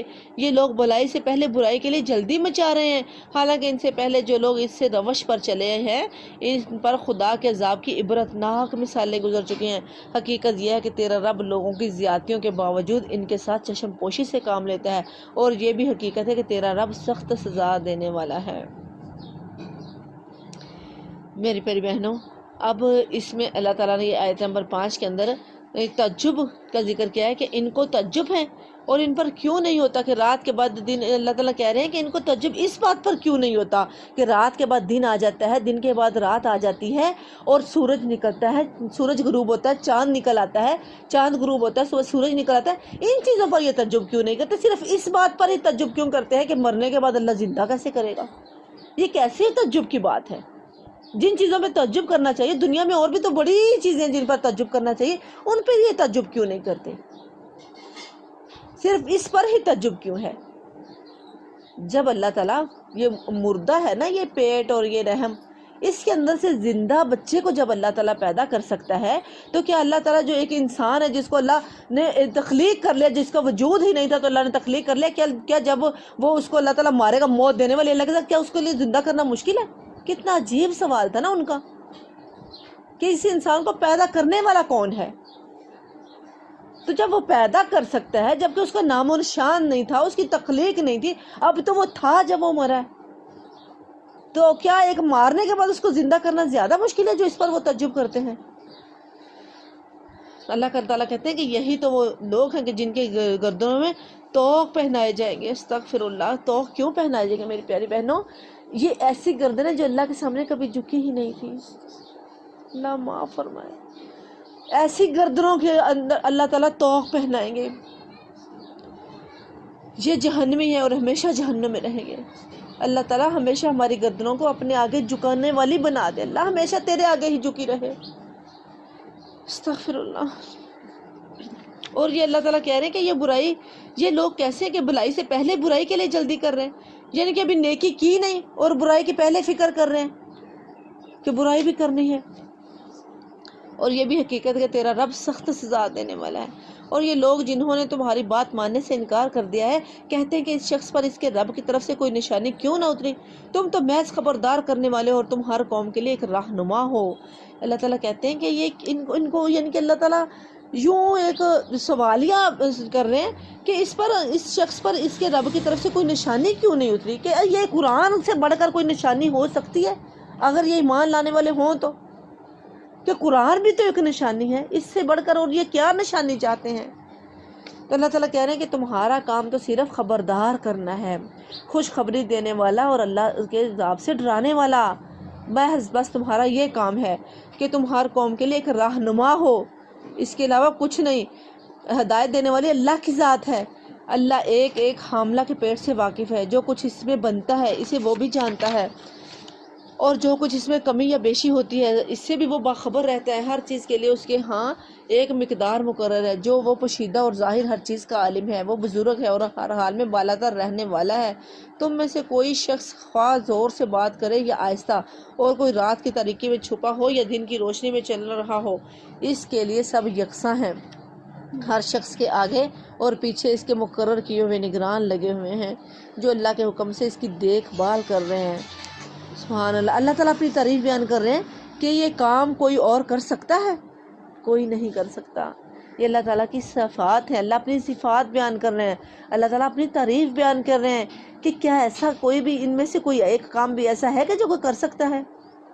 نہیں میری پیاری بہنوں، کوئی بھی نہیں کر سکتا، یہ اللہ ہی کا کام ہے۔ حقیقت یہ ہے کہ اللہ تعالیٰ کسی قوم کے حال کو نہیں بدلتا جب تک کہ وہ خود اپنے اوصاف کو نہیں بدلتی، اور جب اللہ کسی قوم کی شامت لانے کا فیصلہ کر لے تو پھر وہ کسی کے ٹالے نہیں ٹل سکتے، نہ اللہ کے مقابلے میں ایسی قوم کا کوئی حامی و ناصر ہو سکتا ہے۔ یہ دیکھیں ذرا آیت نمبر 11 کے اندر اللہ تعالیٰ کہہ رہے ہیں، یہ دیکھو میری پیاری بہنوں کہ یہ جو آیت ہے نا، یہ انسان کی سوچ کا راستہ کھول رہی ہے، انسان کی سوچ کھلتی ہے۔ اس آیت کو پڑھ کے ذرا غور سے پڑھا جائے کہ ہم اپنے آپ کو بدلنا چاہیں تو تب ہی اللہ ہمیں بدلے گا، ایسے اللہ نہیں بدلے گا۔ جو بندہ بدلنے کی کوشش کرتا ہے نا، اسے اللہ بدلتے ہیں۔ جو بندہ اللہ کی طرف آتا ہے نا، اللہ تعالیٰ اس کے ہو جاتے ہیں۔ تو جو گھر میں بیٹھا کہتا رہے کہ اب کیا کروں، اللہ تعالیٰ مجھے بدلے، اللہ بدلنے پہ قادر، اللہ بدلے تو پھر ہی ہے نا، تو یہ کیسے ممکن ہے؟ اگر بندہ کوشش ہی نہیں کرے گا، اللہ کی طرف آئے گا ہی نہیں، تو وہ کیسے بدلے گا؟ یہ جیسے میں روز ہی تقریباً کہتی ہوں کہ ہدایت ایک ایسی چیز ہے جو مانگنے کے بغیر نہیں آتی، اس میں جد و جہد کرنی پڑتی ہے، اس میں کوشش کرنی پڑتی ہے۔ تو پھر ہی ایسے ہوتا ہے، تو پھر اللہ کا راستہ نکل آئے گا۔ ایک بات اور کہ اللہ افراد کی غلطیوں کو معاف کرتا ہے، اقوام کی غلطیوں کو معاف نہیں کرتا۔ اور ہم ایک سوسائٹی میں رہتے ہیں، اللہ ہمیں ان کو پیغام پہنچانے والا بنا دے، اللہ ہمیں بدل دے۔ یعنی کہ جو علیحدہ علیحدہ ایک ایک فرد غلطی کرتا ہے نا، تو اس کا نقصان تو صرف اس فرد کو ہی ہے، لیکن جو پوری ایک سوسائٹی ہے، ایک قوم ہے، تو اس کا پوری سوسائٹی کو نقصان ہے، کسی ایک آدھے کو نہیں۔ تو جو بندہ ہے اس کے اندر موجود ہر بندے کی یہ کوشش ہونی چاہیے کہ اللہ کا پیغام ہر بندے تک پہنچا دے، کوئی اس سے محروم نہ رہ جائے، اور ہر بندے کی یہ کوشش ہونی چاہیے کہ اللہ کا پیغام حاصل کرے، خود سے اللہ کی ہدایت کی طرف آئیں، اللہ کے ساتھ جڑ جائیں۔ اور جو بندہ اللہ کے راستے کو اختیار کر لیتا ہے، اللہ کے راستے کو چن لیتا ہے، اللہ تعالیٰ اس کے لیے اپنا سارا کچھ کھول کے رکھ دیتے ہیں، اس کا سینہ کھل جاتا ہے، اس کے اندر اللہ تعالیٰ ہدایت کو ڈال دیتے ہیں۔ وہی ہے جو تمہارے سامنے بجلیاں چمکاتا ہے، جنہیں دیکھ کر تمہیں اندیشہ بھی لاحق ہوتا ہے اور امیدیں بھی بنتی ہیں۔ وہی ہے جو پانی سے لدے ہوئے بادل اٹھاتا ہے، بادلوں کی گرج جس کی حمد کے ساتھ اس کی پاکی بیان کرتی ہے، اور فرشتے اس کی ہیبت سے لرزتے ہوئے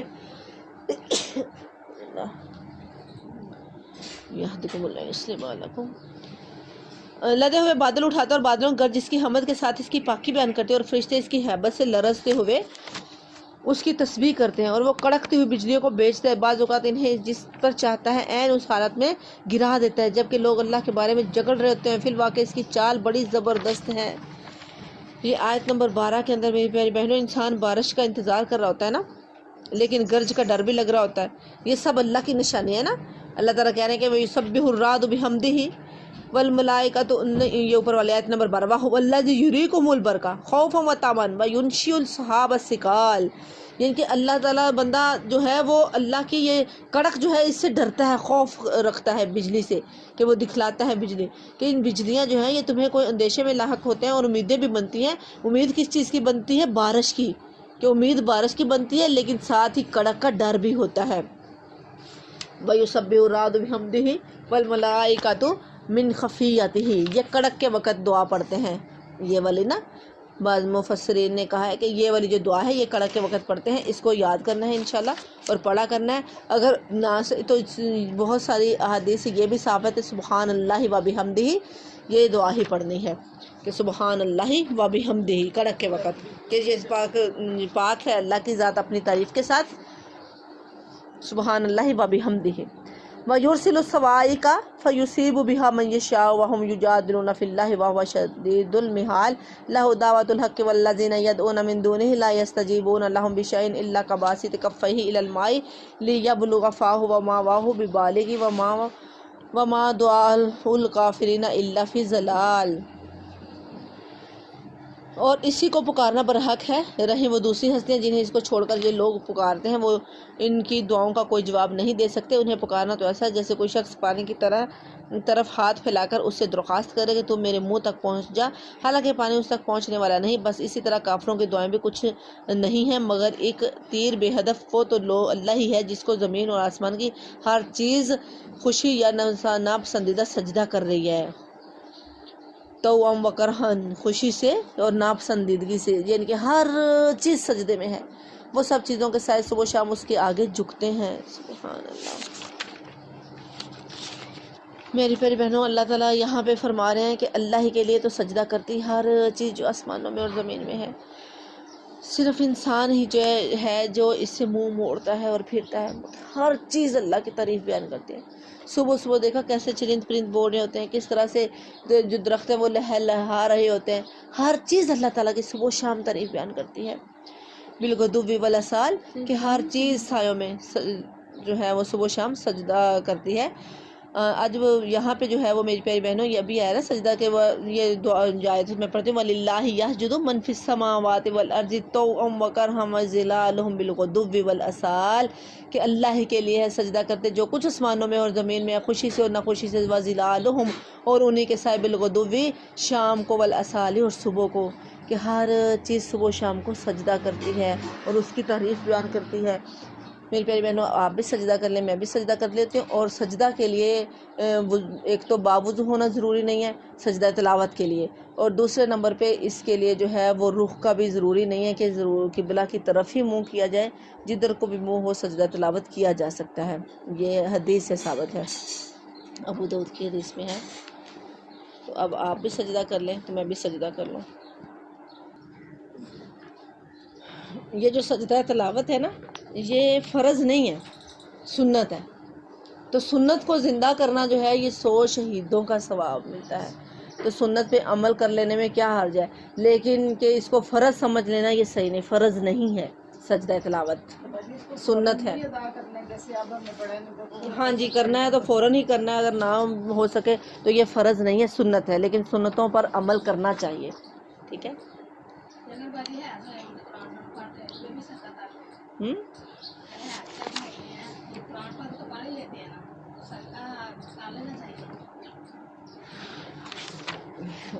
اگر پڑھ رہے ہیں تو جو قرآن پڑھ رہے ہیں تو کر لینا چاہیے، نہ بھی کیا جائے تو یہ فرض نہیں ہے، سنت ہے. سجدہ تلاوت سنت ہے، فرض نہیں ہے. ان سے پوچھو آسمان اور زمین کا رب کون ہے؟ قل من رب السماوات والارض، کہہ دیجئے کہ کون ہے آسمانوں کا اور زمین کا رب؟ قل اللہ، کہہ دیجئے اللہ ہی ہے. قل فاتخذتم من دونه اولیاء لا یملکون لانفسهم نفعا ولا ضرا قل هل يستوي الاعمى والبصیر ام هل تستوي الظلمات. ان سے پوچھو آسمان اور زمین کا رب کون ہے؟ کہو اللہ. پھر ان سے کہو کہ جب حقیقت یہ ہے تو کیا تم نے اسے چھوڑ کر ایسے معبودوں کو اپنا کارساز ٹھہرا لیا جو خود اپنے لیے بھی کسی نفع اور نقصان کا اختیار نہیں رکھتے؟ کہو کیا اندھا اور آنکھوں والا برابر ہو سکتا ہے؟ کیا روشنی اور تاریکیاں یکساں ہو سکتی ہیں؟ کہ روشنی اور اندھیرا جو ہے یہ برابر ہو سکتا ہے؟ اور اگر ایسا نہیں تو کیا ان کے ٹھہرائے ہوئے شریکوں نے بھی اللہ کی طرح کچھ پیدا کیا ہے کہ اس کی وجہ سے ان پر تخلیق کا معاملہ مشتبہ ہو گیا؟ کہو ہر چیز کا خالق صرف اللہ ہی ہے اور وہ اکیلا ہے سب اس پر غالب، اور وہ اکیلا ہی ہے سب پر غالب ہے. وَهُوَ الْوَاحِدُ الْقَهَّارُ، اور وہ اکیلا ہی سب پر زبردست ہے، غالب ہے. انزل من السماء ماء فصلت اودية بقدرها فاحتمل السيل زبدا رابيا ومما يوقدون عليه في النار ابتغاء حلیت او متاع زبد مثلہ.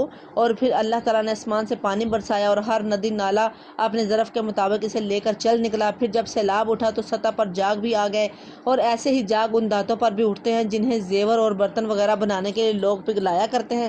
اسی مثال سے اللہ حق اور باطل کے معاملے کو واضح کرتا ہے. جو جاگ ہے وہ اڑ جایا کرتا ہے، اور جو چیز ہے جو نیچے پانی بچ جاتا ہے وہ انسانوں کے لیے نافع ہے، وہ زمین میں ٹھہر جاتی ہے. اسی طرح اللہ مثالوں سے اپنی بات سمجھاتا ہے. میری پیاری بہنوں یہ آیت نمبر 17 اور 18 میں اللہ تعالیٰ نے اپنی مثال میں بادلوں کو گرجنے کی مثال بیان کی ہے کہ جو بادلوں کا گرجنا ہے کہ جب بادل گرجتے ہیں تو اللہ تعالیٰ کی حمد و ثنا بیان کرتے ہیں اور اللہ تعالیٰ کے حکم کے ساتھ سجدہ کرتے ہیں.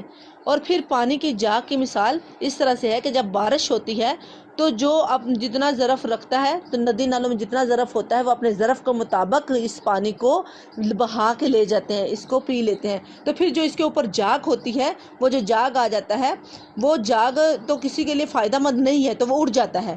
تو پانی کی انسان کے لیے نفع بخش ہے، وہ رہ جاتا ہے. اس مثال سے سمجھایا یہ گیا ہے کہ نبی کریم صلی اللہ علیہ وسلم وحی لے کر آئے وہ بارش کی مانند ہے، اور جو فائدہ اٹھاتے ہیں وہ ندی نالے ہیں، اور جو فائدہ نہیں اٹھاتے وہ جاگ کی طرح ہے، اور جو نیچے پانی رہ جاتا ہے یعنی کہ وہ جو فائدہ اٹھاتے ہیں وہ پانی کی طرح ہیں، نیچے رہ جاتے ہیں. اور جو ندی نالے اپنے ظرف کے مطابق ندی نالے جو ہیں وہ اپنے اندر سما لیتے ہیں، یعنی کہ ہر انسان اپنے ظرف کے مطابق اس کو حاصل کر لیتا ہے. جو اللہ تعالیٰ کا پیغام ہے کہ اللہ تعالیٰ جو وحی لے کر آئے ہیں وہ ایک بارش کی طرح ہے، اور جو ندی نالے اس بارش کے پانی کو اپنے اندر سما لیتے ہیں. یہ انسانوں کا کہا گیا کہ جتنا جس کے اندر ظرف ہے، جتنی ندی کی گہرائی ہے، اس کی چوڑائی ہے، اتنا جتنا اس کے اندر ظرف ہے اتنا ہی پانی لے کر وہ آگے چل پڑتا ہے. تو یہ پانی جو ہے یہ نفع ہے انسان کے لیے، علم میں جتنا بھی وہ حاصل کر لے اور آگے پہنچائے نفع ہے. اور جو اوپر جاگ آ جاتی ہے یہ جاگ کا اڑ جانا ہے کہ جاگ اڑ جاتی ہے، یہ جو انسان فائدہ نہیں اٹھاتے وہ یہ ہے کہ وہ اوپر ہی رہ جاتا ہے کہ جاگ وہ اڑ جاتا ہے، یا فائدہ اٹھاتے ہیں تو بس اوپر سے ہی ان کے گزر جاتا ہے کہ ذرا سا لیا اور اسی ٹائم غائب، کہ اس پر عمل نہ کیا. ٹھیک ہے، تو میری پیاری بہنوں، یہ اسی طرح سے ہی اس مثال سے جو ہے وہ یہ بھی ہے کہ جس طرح یہ فیشن اور کلچر ہم لے لیتے ہیں نا، کچھ اپنے طور پہ بھی تھوڑا سا اس مثال کو سمجھتے نا آج کل کے لحاظ سے، کہ اس طرح سے تو ہم نے سمجھ لیا تھا اللہ تعالیٰ جو وحی لے کر آئے ہیں، یہ دو اس کے ہم مقصد لے سکتے ہیں نا اس مثال کے ساتھ. اللہ تعالیٰ ہمیں سمجھانا چاہتا ہے نا، تو اس مثال سے سمجھنے کا ایک تو یہ ہے کہ نبی صلی اللہ علیہ وسلم جیسے وحی لے کر آئے تو وہ یعنی کہ وہ وحی بارش کے پانی کی طرح ہے، اور جس طرح سے جس نے اس کو سنبھال لیا، لے لیا، اسے فائدہ اٹھا لیا تو وہ اس کے لیے نفع بخش ہے. اور جو جاگ ہے وہ اڑ گئی، جو اوپر جن کے اوپر ہی بس انہوں نے بس سنا نہ سنا، تو وہ ان کے اوپر سے وہ جاگ کی مانند ہے کہ وہ اڑ گئی. جاگ تو اڑ جاتی ہے، تو فائدہ بخش صرف وہ پانی ہے جو نیچے بیٹھ جاتا ہے. وہ زمین کو بھی فائدہ دیتا ہے اور ندی نالوں کو ہر وقت فائدہ ہی دیتا ہے، اس کے اندر بھرپور رہتا ہے، اور دوسروں کو بھی فائدہ دیتا ہے کہ اس کے اندر سے جانور چرند پرند پیتے ہیں. زمینوں کو فصل کے لیے پانی دیا جاتا ہے کہ وہ دوسروں کو بھی پانی پہنچاتا ہے، نفع دوسروں کو بھی نفع پہنچاتا ہے. تو ایک دوسرا اس سے میں سے یہ لیتے ہیں کہ آج کل جیسے ہم لوگ جو ہے نا وہ جس طرح سے جس کو پسند کرتے ہیں، ظاہری پسند، تو اس میں سے ہم جو ہے وہ فیشن کلچر کے نام پہ اس کو ہم فٹافٹ چوز کر لیتے ہیں کہ یہ کلچر ہے، یہ فیشن ہے، اس کو لینا چاہیے. آج کل کے دنیاوی بہت سارے لوگ ایسے کہہ رہے ہوتے ہیں، اگر ان کو کہیں تو کہتے ہیں کہ جی آج کل کی دنیا ایسی ہے تو بس ایسے ہی فیشن کرنے چاہیے، یہ تو کلچر ہے. ٹھیک ہے نا، تو ہم نے یہ دیکھنا ہے کہ ہم کس طرح کا فائدہ حاصل کرتے ہیں، کہ دنیا سے ایسی چیزوں سے فائدہ نہیں حاصل کرنا، قرآن سے فائدہ حاصل کرنا ہے، قرآن کے ساتھ جڑ جانا ہے. تو یہی اصل چیز ہے کہ اس لوگوں سے جو ہم ظاہر ہے ہمارا جو کام ایسا ہے، ہمارا خاندان ہے، فیملی والے ہیں، تو ہمیں ایسی مجلسوں میں بھی جانا پڑتا ہے. سارے رشتہ داروں کو چھوڑنا تو نہیں ہے، کتا تلقی تو نہیں کرنی، صلہ رحمی کرنی، ہر جگہ جانا ہے، لیکن وہاں گھبرانا نہیں ہے. اپنا تاثر دوسروں کو دینا ہے، ان کا نہیں لینا. میری پیاری بہنوں، ان کے کلچر کو ہم نے نہیں اپنانا، ان کے فیشن کو ہم نے اپنے اندر نہیں سمونا کہ شاید یہی سارا کچھ ٹھیک ہے لوگوں کو خوش کرنے کے لیے یہ کرنا، بلکہ جن محفلوں میں جانا ہے، جہاں جہاں جانا ہے، ان کو سمجھانا ہے، اپنا کچھ تاثرات، اپنا کچھ ان کو دیکھ کے آنا ہے. انشاءاللہ اللہ تعالیٰ ہمیں ایسا کرنے والا بنا دے. اللہ تعالیٰ ان چیزوں سے ہمیں صحیح معنوں میں جو سمجھانا چاہتا ہے وہ صحیح معنوں میں ہمیں سمجھ دے دے. اللہ ہی کو پتہ ہے کہ اللہ تعالیٰ ان مثالوں سے ہمیں جو سمجھانا چاہتا ہے، یا اللہ ہم تیرے سے یہ دعا کرتے ہیں کہ اللہ جو تو ہمیں سمجھانا چاہتا ہے ہمیں وہ سمجھ عطا فرما، صحیح معنوں میں ہمیں وہ سمجھ دے دے جو تو سمجھانا چاہتا ہے. اور اللہ ہمارے فہموں کو تیز کر دے. اللہ ہمارے فہموں کو، اللہ تو کرنے والا ہے، تیرے آگے تو کوئی مشکل نہیں. اللہ ہمارے فہموں کو کھول دے. جن لوگوں نے اپنے رب کی دعوت قبول کر لی ان کے لیے بھلائی ہے، اور جنہوں نے اسے قبول نہ کیا وہ اگر زمین کی ساری دولت کے بھی مالک ہو جائیں، وہ اتنی ہی اور فراہم کر لیں تو وہ خدا کی پکڑ سے بچنے کے لیے اس سب کو فدیے میں بھی دے ڈالنے پر تیار ہو جائیں گے. یہ وہ لوگ ہیں جن سے بری طرح حساب لیا جائے گا اور ان کا ٹھکانہ جہنم ہے، بہت برا ٹھکانہ ہے. استغفر اللہ، نعوذ باللہ من ذالک. تو اللہ تعالیٰ وہاں فدیہ قبول کریں گے نہیں، جیسے مرضی تیار ہو جائیں، جو مرضی کر لیں. آج اللہ کہہ رہے ہیں کہ سمجھ لو سمجھ لو سمجھ لو.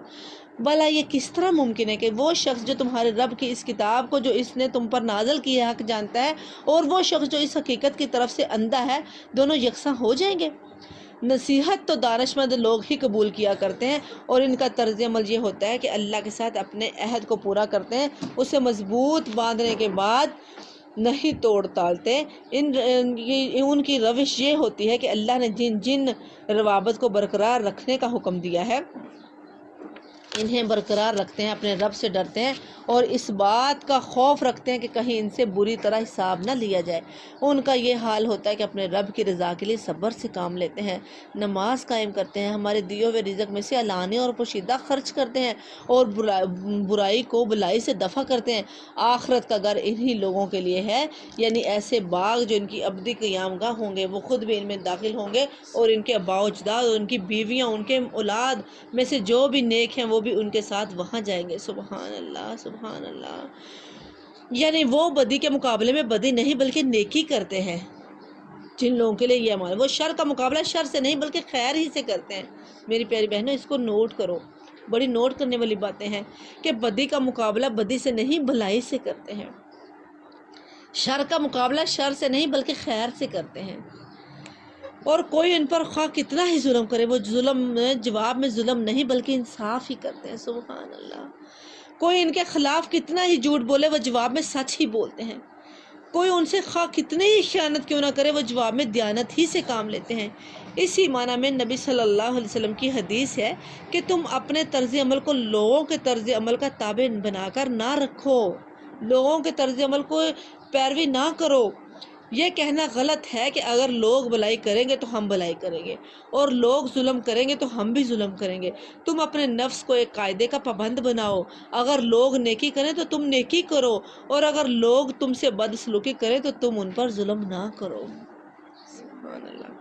اسی طرح سے ایک اور حدیث ہے جس میں نبی صلی اللہ علیہ وسلم نے فرمایا کہ میرے رب نے مجھے 9 باتوں کا حکم دیا ہے، اور ان میں سے 4 باتیں آپ نے یہ فرمائی کہ میں خواہ کسی سے خوش ہوں یا ناراض ہر حالت میں انصاف کی بات کہوں، جو میرا حق مارے میں اس کا حق ادا کروں، جو مجھے محروم کرے میں اس کو عطا کروں، اور جو مجھ پر ظلم کرے میں اس کو معاف کر دوں۔ اور اسی معنی میں ہی وہ حدیث ہے کہ جس میں نبی صلی اللہ علیہ وآلہ وسلم نے فرمایا کہ جو تجھ سے خیانت کرے تو اس سے خیانت نہ کر۔ سبحان اللہ۔ اللہ ہمیں ان حدیثوں پر عمل کرنے والا بنا دے، یا اللہ ہمیں ان حدیثوں میں سے عمل کرنے والا بنا دے۔ اللہ تیرا وعدہ ہے کہ بے شک یہ کام تو بڑا ہی مشکل ہے، لیکن جو عاجزی کرنے والے ہیں اللہ ان کے لیے کوئی مشکل ہے۔ اللہ ہم عاجز آتے ہیں، اللہ ہم تیرے لیے عاجزی کرتے ہیں، اللہ ہم جھکتے ہیں تیرے لیے، اللہ ہمیں باعمل بنا دے، اللہ ان حدیثوں پر عمل کرنے والا بنا دے۔ اگر اللہ تعالیٰ ہمیں ان حدیثوں پر عمل کرنے والا بنا دے نا تو سچی ہم کتنے پرسکون ہو جائیں گے، فساد ختم ہو جائے گا۔ انہی چیزوں سے تو فساد ہے نا، جب ایک بندہ کرتا رہے گا دوسرا نہیں کرے گا تو خود سے ہی پرسکون ہو جائے گا سارا کچھ۔ اللہ تعالیٰ ہمیں ایسا ظرف عطا فرمائے، اللہ ہمیں صحیح معنوں میں با ظرف بنا دے۔ اور ملائکہ ہر طرف سے ان کے استقبال کے لیے آئیں گے۔ سبحان اللہ۔ جب وہ جائیں گے نا تو وہاں پہ جنتوں میں ان کے باؤ اجداد بھی ہوں گے، ان کی بیویاں بھی ہوں گی، ان کی اولاد بھی ہوں گی جو نیک ہے۔ اس لیے میری پیاری بہنوں ہمیشہ اپنے ماں باپ، اپنے بہن بھائی، اپنے اولاد سب کو ہی دین کا پیغام پہنچاؤ کہ اللہ تعالیٰ ان کو بھی ہدایت دے۔ سب وہاں یہ نیت ہونی چاہیے کہ اللہ ہمیں جنت میں بھی سب کو اکٹھا رکھنا۔ اپنے دوست احباب جو آپ کو پسند ہے، جو آپ کے دوست ہیں، ان تک بھی یہ بات پہنچاؤ کہ سب کو اللہ تعالیٰ وہاں پہ اکٹھا کرے، سب جنت میں ہیں، وہاں پہ بھی اسی طرح سے انشاءاللہ ہم وہاں پہ بھی ایسے اکٹھے ہوں، اللہ تعالیٰ وہاں پہ بھی ایسے ہی ہمیں اکٹھا رکھے، اللہ جدائی نہ ڈالے۔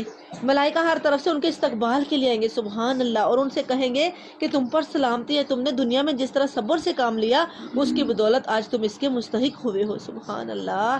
کہ دیکھو صبر کی بدولت جنت ملتی ہے، دنیا میں اگر صبر کریں گے تو آخرت میں انشاءاللہ جنت ملے گی۔ اللہ تعالیٰ ہمیں صابر بنا دے۔ بس کیا ہی خوب ہے یہ آخرت کا گھر۔ رہے وہ لوگ جو اللہ کے عہد کو مضبوط باندھ لینے کے بعد توڑ ڈالتے ہیں، جو ان رابطوں کو کاٹتے ہیں جنہیں اللہ نے جوڑنے کا حکم دیا ہے، اور جو زمین میں فساد پھیلاتے ہیں وہ لعنت کے مستحق ہیں، اور ان کے لیے آخرت میں بہت ہی برا ٹھکانہ ہے۔ اللہ جس کو چاہتا ہے رزق کی فراخی بخشتا ہے، اور جس سے چاہتا ہے نپات اللہ رزق دیتا ہے۔ یہ لوگ دنیوی زندگی میں مگن ہیں، حالانکہ دنیا کی زندگی آخرت کے مقابلے میں ایک بہت ہی متاع قلیل کے سوا کچھ نہیں ہے۔ مسلم شریف کی ایک روایت ہے کہ رسول اللہ صلی اللہ علیہ وسلم کا نا ایک گاؤں سے گزر ہوا جو مدینہ کے اطراف میں تھا، واقعہ تھا، تو آپ نے وہاں پر دیکھا کہ ایک بکری کا بچہ جو تھا نا وہ مرا پڑا تھا، کان کٹا ہوا، اس کا کان کٹا ہوا تھا اور وہ مرا پڑا تھا۔ تو آپ صلی اللہ علیہ وسلم نے صحابہ کرام سے کہا کہ اس بکری کے بچے کو کون لینا پسند کرے گا؟ تو صحابہ کرام مسکرا کے کہتے ہیں اللہ کے نبی صلی اللہ علیہ وسلم یہ تو کان کٹا ہوا، اس کو تو زندہ کو کوئی نہیں لے گا، کہ اس کے کان ہی نہیں ہے، تو یہ تو پھر مردہ ہے، تو اس کو کون لے گا؟ آپ صلی اللہ علیہ وسلم نے فرمایا اس سے بدتر ہے دنیا جس کو تم سب لوگ لوگے، اور تم سے بعد میں آنے والے لوگ تو اس کے یعنی کہ بہت ہی زیادہ فدائی ہو جائیں گے۔ ایسا ہی ہے نا، آپ نے کہا کہ دنیا ہے، یہی تو دنیا ہے، اور تم اس کو لینا پسند نہیں کرتے۔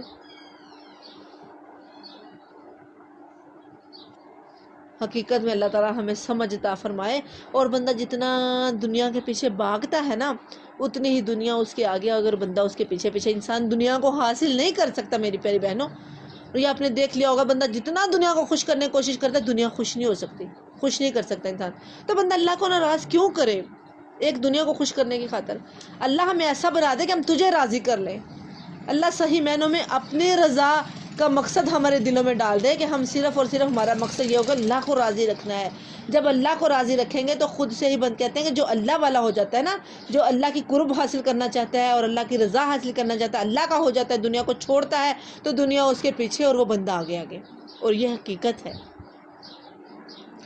اللہ تعالیٰ ہمیں صحیح معنوں میں آخرت کی فکر عطا فرمائے, اور اللہ تعالیٰ اپنے ساتھ ہمیں محبت نصیب فرمائے, اور اللہ تعالیٰ ہمارا دنیا میں دل نہ لگائے.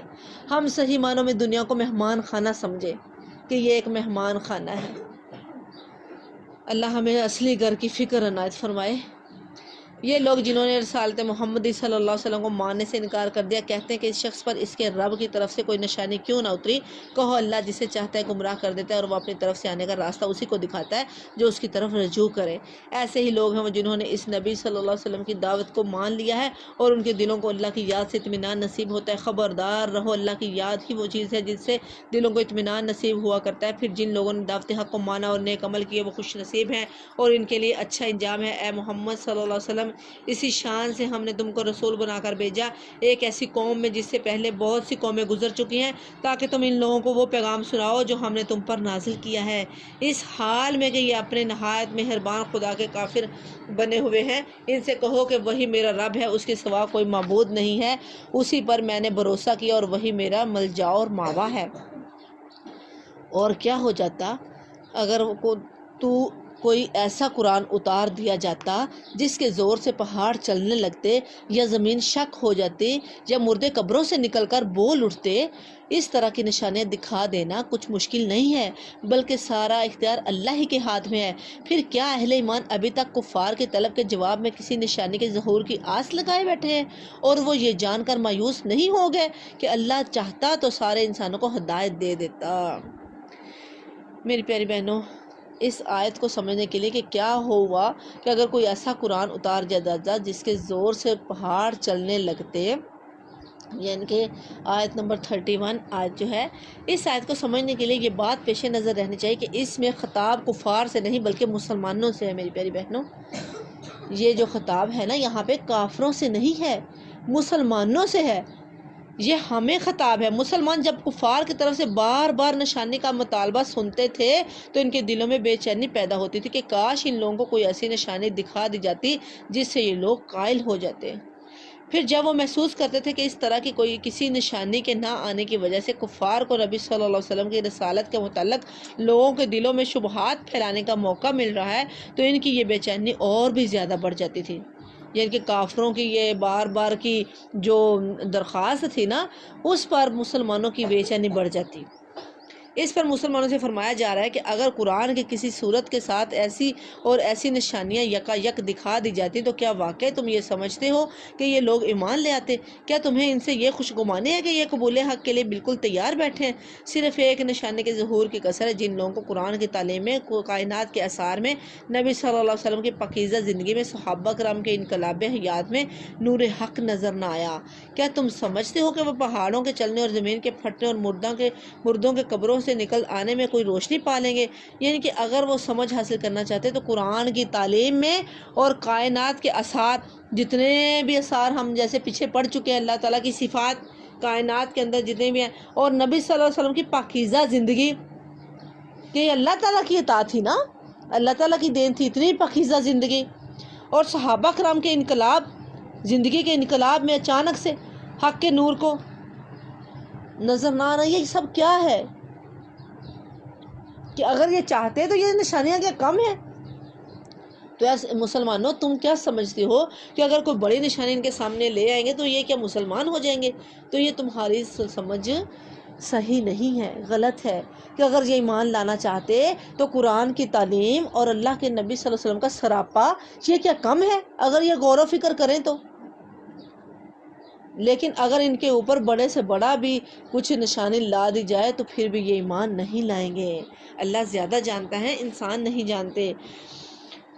جن لوگوں نے خدا کے ساتھ کفر کا رویہ اختیار کر رہا ہے, ان پر ان کے کرتوتوں کی وجہ سے کوئی نہ کوئی آفت آتی رہتی ہے. استغفر اللہ, معاف فرمائے. میری پیاری بہنوں, اس آیت کو پڑھ کے یہ ہمیں کیا لگتا ہے؟ یہ جو اب کرونا آیا ہوا ہے یہ کیا ہے؟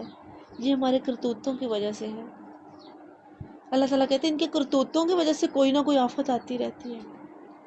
اللہ تعالیٰ نے جن لوگوں کو اس کے اندر جو بیچاروں پہ یہ حملہ آور ہے، جو اس میں ملوث ہیں، اللہ ان کو شفائے کاملہ عاجلہ عطا فرمائے، اللہ ان کو شفا دے دے، اور اللہ ان کو صحیح معنوں میں سمجھ عطا فرمائے، اللہ ان کو ایمان کی دولت سے نوازے، اور اللہ ہمیں اپنے حفظ و مان میں رکھے، اللہ تعالیٰ ہمیں باعمل بنائے، یا ان کے گھروں کے قریب کہیں نازل ہوتی ہے۔ یہ سلسلہ چلتا رہے گا یہاں تک کہ اللہ کا وعدہ آن پورا ہو۔ یقیناً اللہ اپنے وعدے کی خلاف ورزی نہیں کرتا۔ تم سے پہلے بھی بہت سے رسولوں کا مذاق اڑایا جا چکا ہے، مگر میں نے ہمیشہ منکرین کو ڈیل دی اور آخرکار ان کو پکڑ لیا۔ پھر دیکھ لو یہ میری سزا کیسی سخت تھی۔ پھر کیا وہ جو ایک متنفس کی کمائی پر نظر رکھتا ہے، اس کے مقابلے میں یہ جسارتیں کی جا رہی ہیں کہ لوگوں نے اس کے کچھ شریک ٹھہرائے رکھے ہیں۔ اے نبی صلی اللہ علیہ وسلم، ان سے کہو اگر واقعی وہ خدا کے اپنے بنائے ہوئے شریک ہیں تو ذرا ان کے نام لو کہ وہ کون ہیں۔ کیا تم اللہ کو ایک نئی بات کی خبر دے رہے ہو جسے وہ اپنی زمین میں نہیں جانتا، یا تم لوگ بس یوں ہی جو منہ میں آتا ہے کہہ ڈالتے ہو؟ حقیقت یہ ہے کہ جن لوگوں نے دعوت حق کو ماننے سے انکار کیا ہے، ان کے لیے ان کی مکاریاں خوشنما بنا دی گئی ہیں اور وہ راہ راست سے روک دیے گئے ہیں۔ پھر جس کو اللہ گمراہی میں پھینک دے اسے کوئی راہ دکھانے والا نہیں۔ ایسے لوگوں کے لیے دنیا کی زندگی ہی میں عذاب ہے اور آخرت کا عذاب اس سے بھی زیادہ سخت ہے۔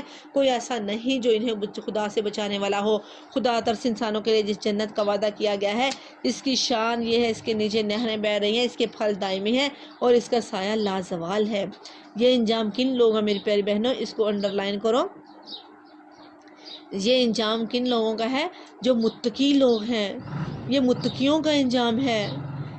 تلک عقبی الذین اتقوا، اس کو انڈر لائن کرنا ہے، تلک عقبی الذین اتقوا، کہ جب بھی ہم پڑھیں گے ہمیں یہ یاد دلائے گی کہ یہ انجام ہے ان لوگوں کا جو اللہ سے ڈرنے والے ہیں، جن کے دلوں کے اندر اللہ کا تقوی ہے، یہ پرہیزگاری کرنے والے ہیں، جو متقی ہیں، ان لوگوں کے لیے یہ سارا کچھ ہے جو ہم نے پڑھا۔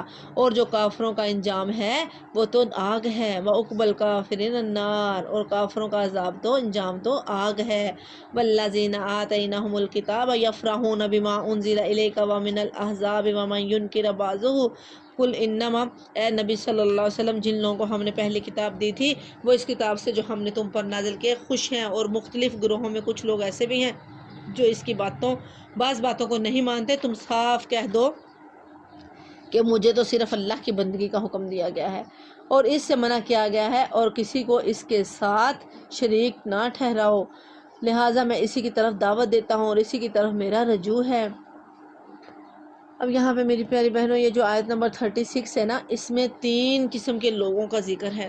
نمبر 1 پوری کتاب کو مانتے ہیں، نمبر 2 ہر بات پر ہی انکار کرتے ہیں، ایک تو جو پوری کتاب کو مانتے ہیں، نمبر 2 جو ہر بات کا انکار کرتے ہیں، نمبر 3 کچھ مانتے ہیں کچھ نہیں مانتے۔ اس سے مراد یا تو یہ ہے کہ اندر سے نہیں مانتے اور اوپر سے مانتے ہیں، یا یہ ہے کہ کچھ باتوں پر ایمان لے آنا اور کچھ کو نہ ماننا، جو مطلب کہ ان کو مان لینا، جن کو لگتا ہے کہ یہ ہمارے مطلب کی نہیں ہے، ان پہ ذرا تھوڑی مشکل ہے، یہ ذرا مشکل سے عمل کرنا ہے، یا کہ ہمارے باوجداد ناراض ہو جائیں گے، ہمارے ماں باپ ناراض ہو جائیں گے، ہمارے بہن بھائی دوست احباب ناراض ہو جائیں گے، ان کو نہ ماننا۔ تم میں سے پہلے بھی بہت سے رسول بھیجے جا چکے ہیں اور ان کو ہم نے بیوی بچوں والا بنایا، اور کسی رسول کی بھی یہ طاقت نہ تھی کہ اللہ کے اذن کے بغیر کوئی نشانی خود لاتا۔ ہر دور کے لیے ایک کتاب ہے، اللہ جو کچھ چاہتا ہے مٹا دیتا ہے اور جس چیز کو چاہتا ہے قائم رکھتا ہے۔ ام الکتاب اسی کے پاس ہے۔ میری پیاری بہنوں، یہ جو ہے آیت نمبر 38، اس کے اندر یہ اصول مل رہا ہے ہمیں کہ اللہ تعالیٰ نے رہبانیت کو ختم کر دیا ہے، رہبانیت کو اللہ پسند نہیں کرتا۔ آیت نمبر 38 جو ہے نا، اس سے ثابت یہ ہوتا ہے، اس سے اصول ہمیں یہ مل رہا ہے، ہم نے ساتھ اصول لینے ہیں نا، ہم نے ساتھ سبق حاصل کرنے ہیں۔ وَلَقَدْ أَرْسَلْنَا رُسُلًا مِّن قَبْلِكَ وَجَعَلْنَا لَهُمْ أَزْوَاجًا وَذُرِّيَّةً وَمَا كَانَ لِرَسُولٍ أَن يَأْتِيَ بِآيَةٍ إِلَّا بِإِذْنِ اللَّهِ لِكُلِّ أَجَلٍ كِتَابٌ۔ یہ اس آیت کے اندر سے رہبانیت کو ختم کر دیا گیا ہے۔ جو بندہ آج اپنے بیوی بچوں کو چھوڑ کر کہتا ہے نا کہ بس میں نے رہبانیت اختیار کر لی، تو وہ اللہ کی نافرمانی کرتا ہے۔ اللہ تعالیٰ نے کہا کہ بیوی بچے بھی ہیں، اور تم سے پہلے بھی جو رسول بھیجے گئے تھے ان کے بھی بیوی بچے بھی تھے، اور نبی صلی اللہ علیہ وسلم کی حدیث سے بھی یہ ثابت ہوتا ہے نا کہ وہ ایک دفعہ تین صحابہ ایسے تھے کہ جنہوں نے اپنے اوپر یہ کہہ لیا تھا کہ ایک نے کہا تھا کہ میں بس روزے سے ہی رہوں گا، قیام، میں افطار ہی نہیں کروں گا، ایک نے کہا تھا کہ میں قیام ہی کرتا رہوں گا، تو میں بیوی بچوں سے علیحدگی اختیار کر لوں گا، بس جنگلوں میں چلے جاؤں گا، یہ تو میرے عبادت میں خلل پیدا کرتے ہیں، ایک نے کہا میں سوؤں گا ہی نہیں، بس ہر وقت قیام ہی کرتا رہوں گا۔ تو جب اللہ کے نبی حضرت محمد صلی اللہ علیہ وسلم کو اس بات کا علم ہوا تھا تو آپ کا غصے کے ساتھ چہرہ ریڈ ہو گیا تھا۔ آپ نے کہا کہ یہ کیا زیادتی کرتے ہیں، اللہ کے نبی سے زیادہ یہ ہے کہ کیا اللہ کے نبی کی جو ہے تمہارے لیے نمونہ بنا کر بھیجے گئے ہیں، ان کی اسی اتباع کرنی ہے، اور میری بیوی بھی ہے، میرے بچے بھی ہیں، میں سوتا بھی ہوں، میں جاگتا بھی ہوں، میں افطار بھی کرتا ہوں، روزہ بھی رکھتا ہوں، اور یہی تو میری پیاری بہنوں بدعت ہے جسے ہم نیکی سمجھ کے کرتے ہیں، تو اللہ تعالیٰ نے اس سے منع فرمایا ہے۔ اس آیت میں اللہ تعالیٰ نے رہبانیت کو ختم کر دیا ہے۔ یمحو اللہ ما یشاء و یثبت و عنده ام الکتاب، اللہ تعالیٰ جو ہے وہ اس میں کہتے ہیں کہ اے نبی صلی اللہ علیہ وسلم، جس طرح برے انجام کی دھمکی ہم ان لوگوں کو دے رہے ہیں اس کا کوئی حصہ خواہ ہم تمہارے جیت دکھا دیں یا اس کے ظہور میں آنے سے پہلے تمہیں اٹھا لیں، بہرحال تمہارا کام صرف پیغام پہنچا دینا اور حساب لینا ہمارا کام ہے۔ یعنی کہ اللہ تعالیٰ کی تقدیر جو ہے نا وہ بدل سکتی ہے، دعائیں اللہ تعالیٰ کی تقدیر اعمال بدل سکتے ہیں۔ یہ قرآن کے قریب جب اس سے جڑ جائیں گے تو پھر جب عمل کریں گے، دعائیں کریں گے اللہ تعالیٰ سے، تو جو تقدیر اللہ تعالیٰ نے لکھی جا چکی ہے وہ بدل دی جاتی ہے۔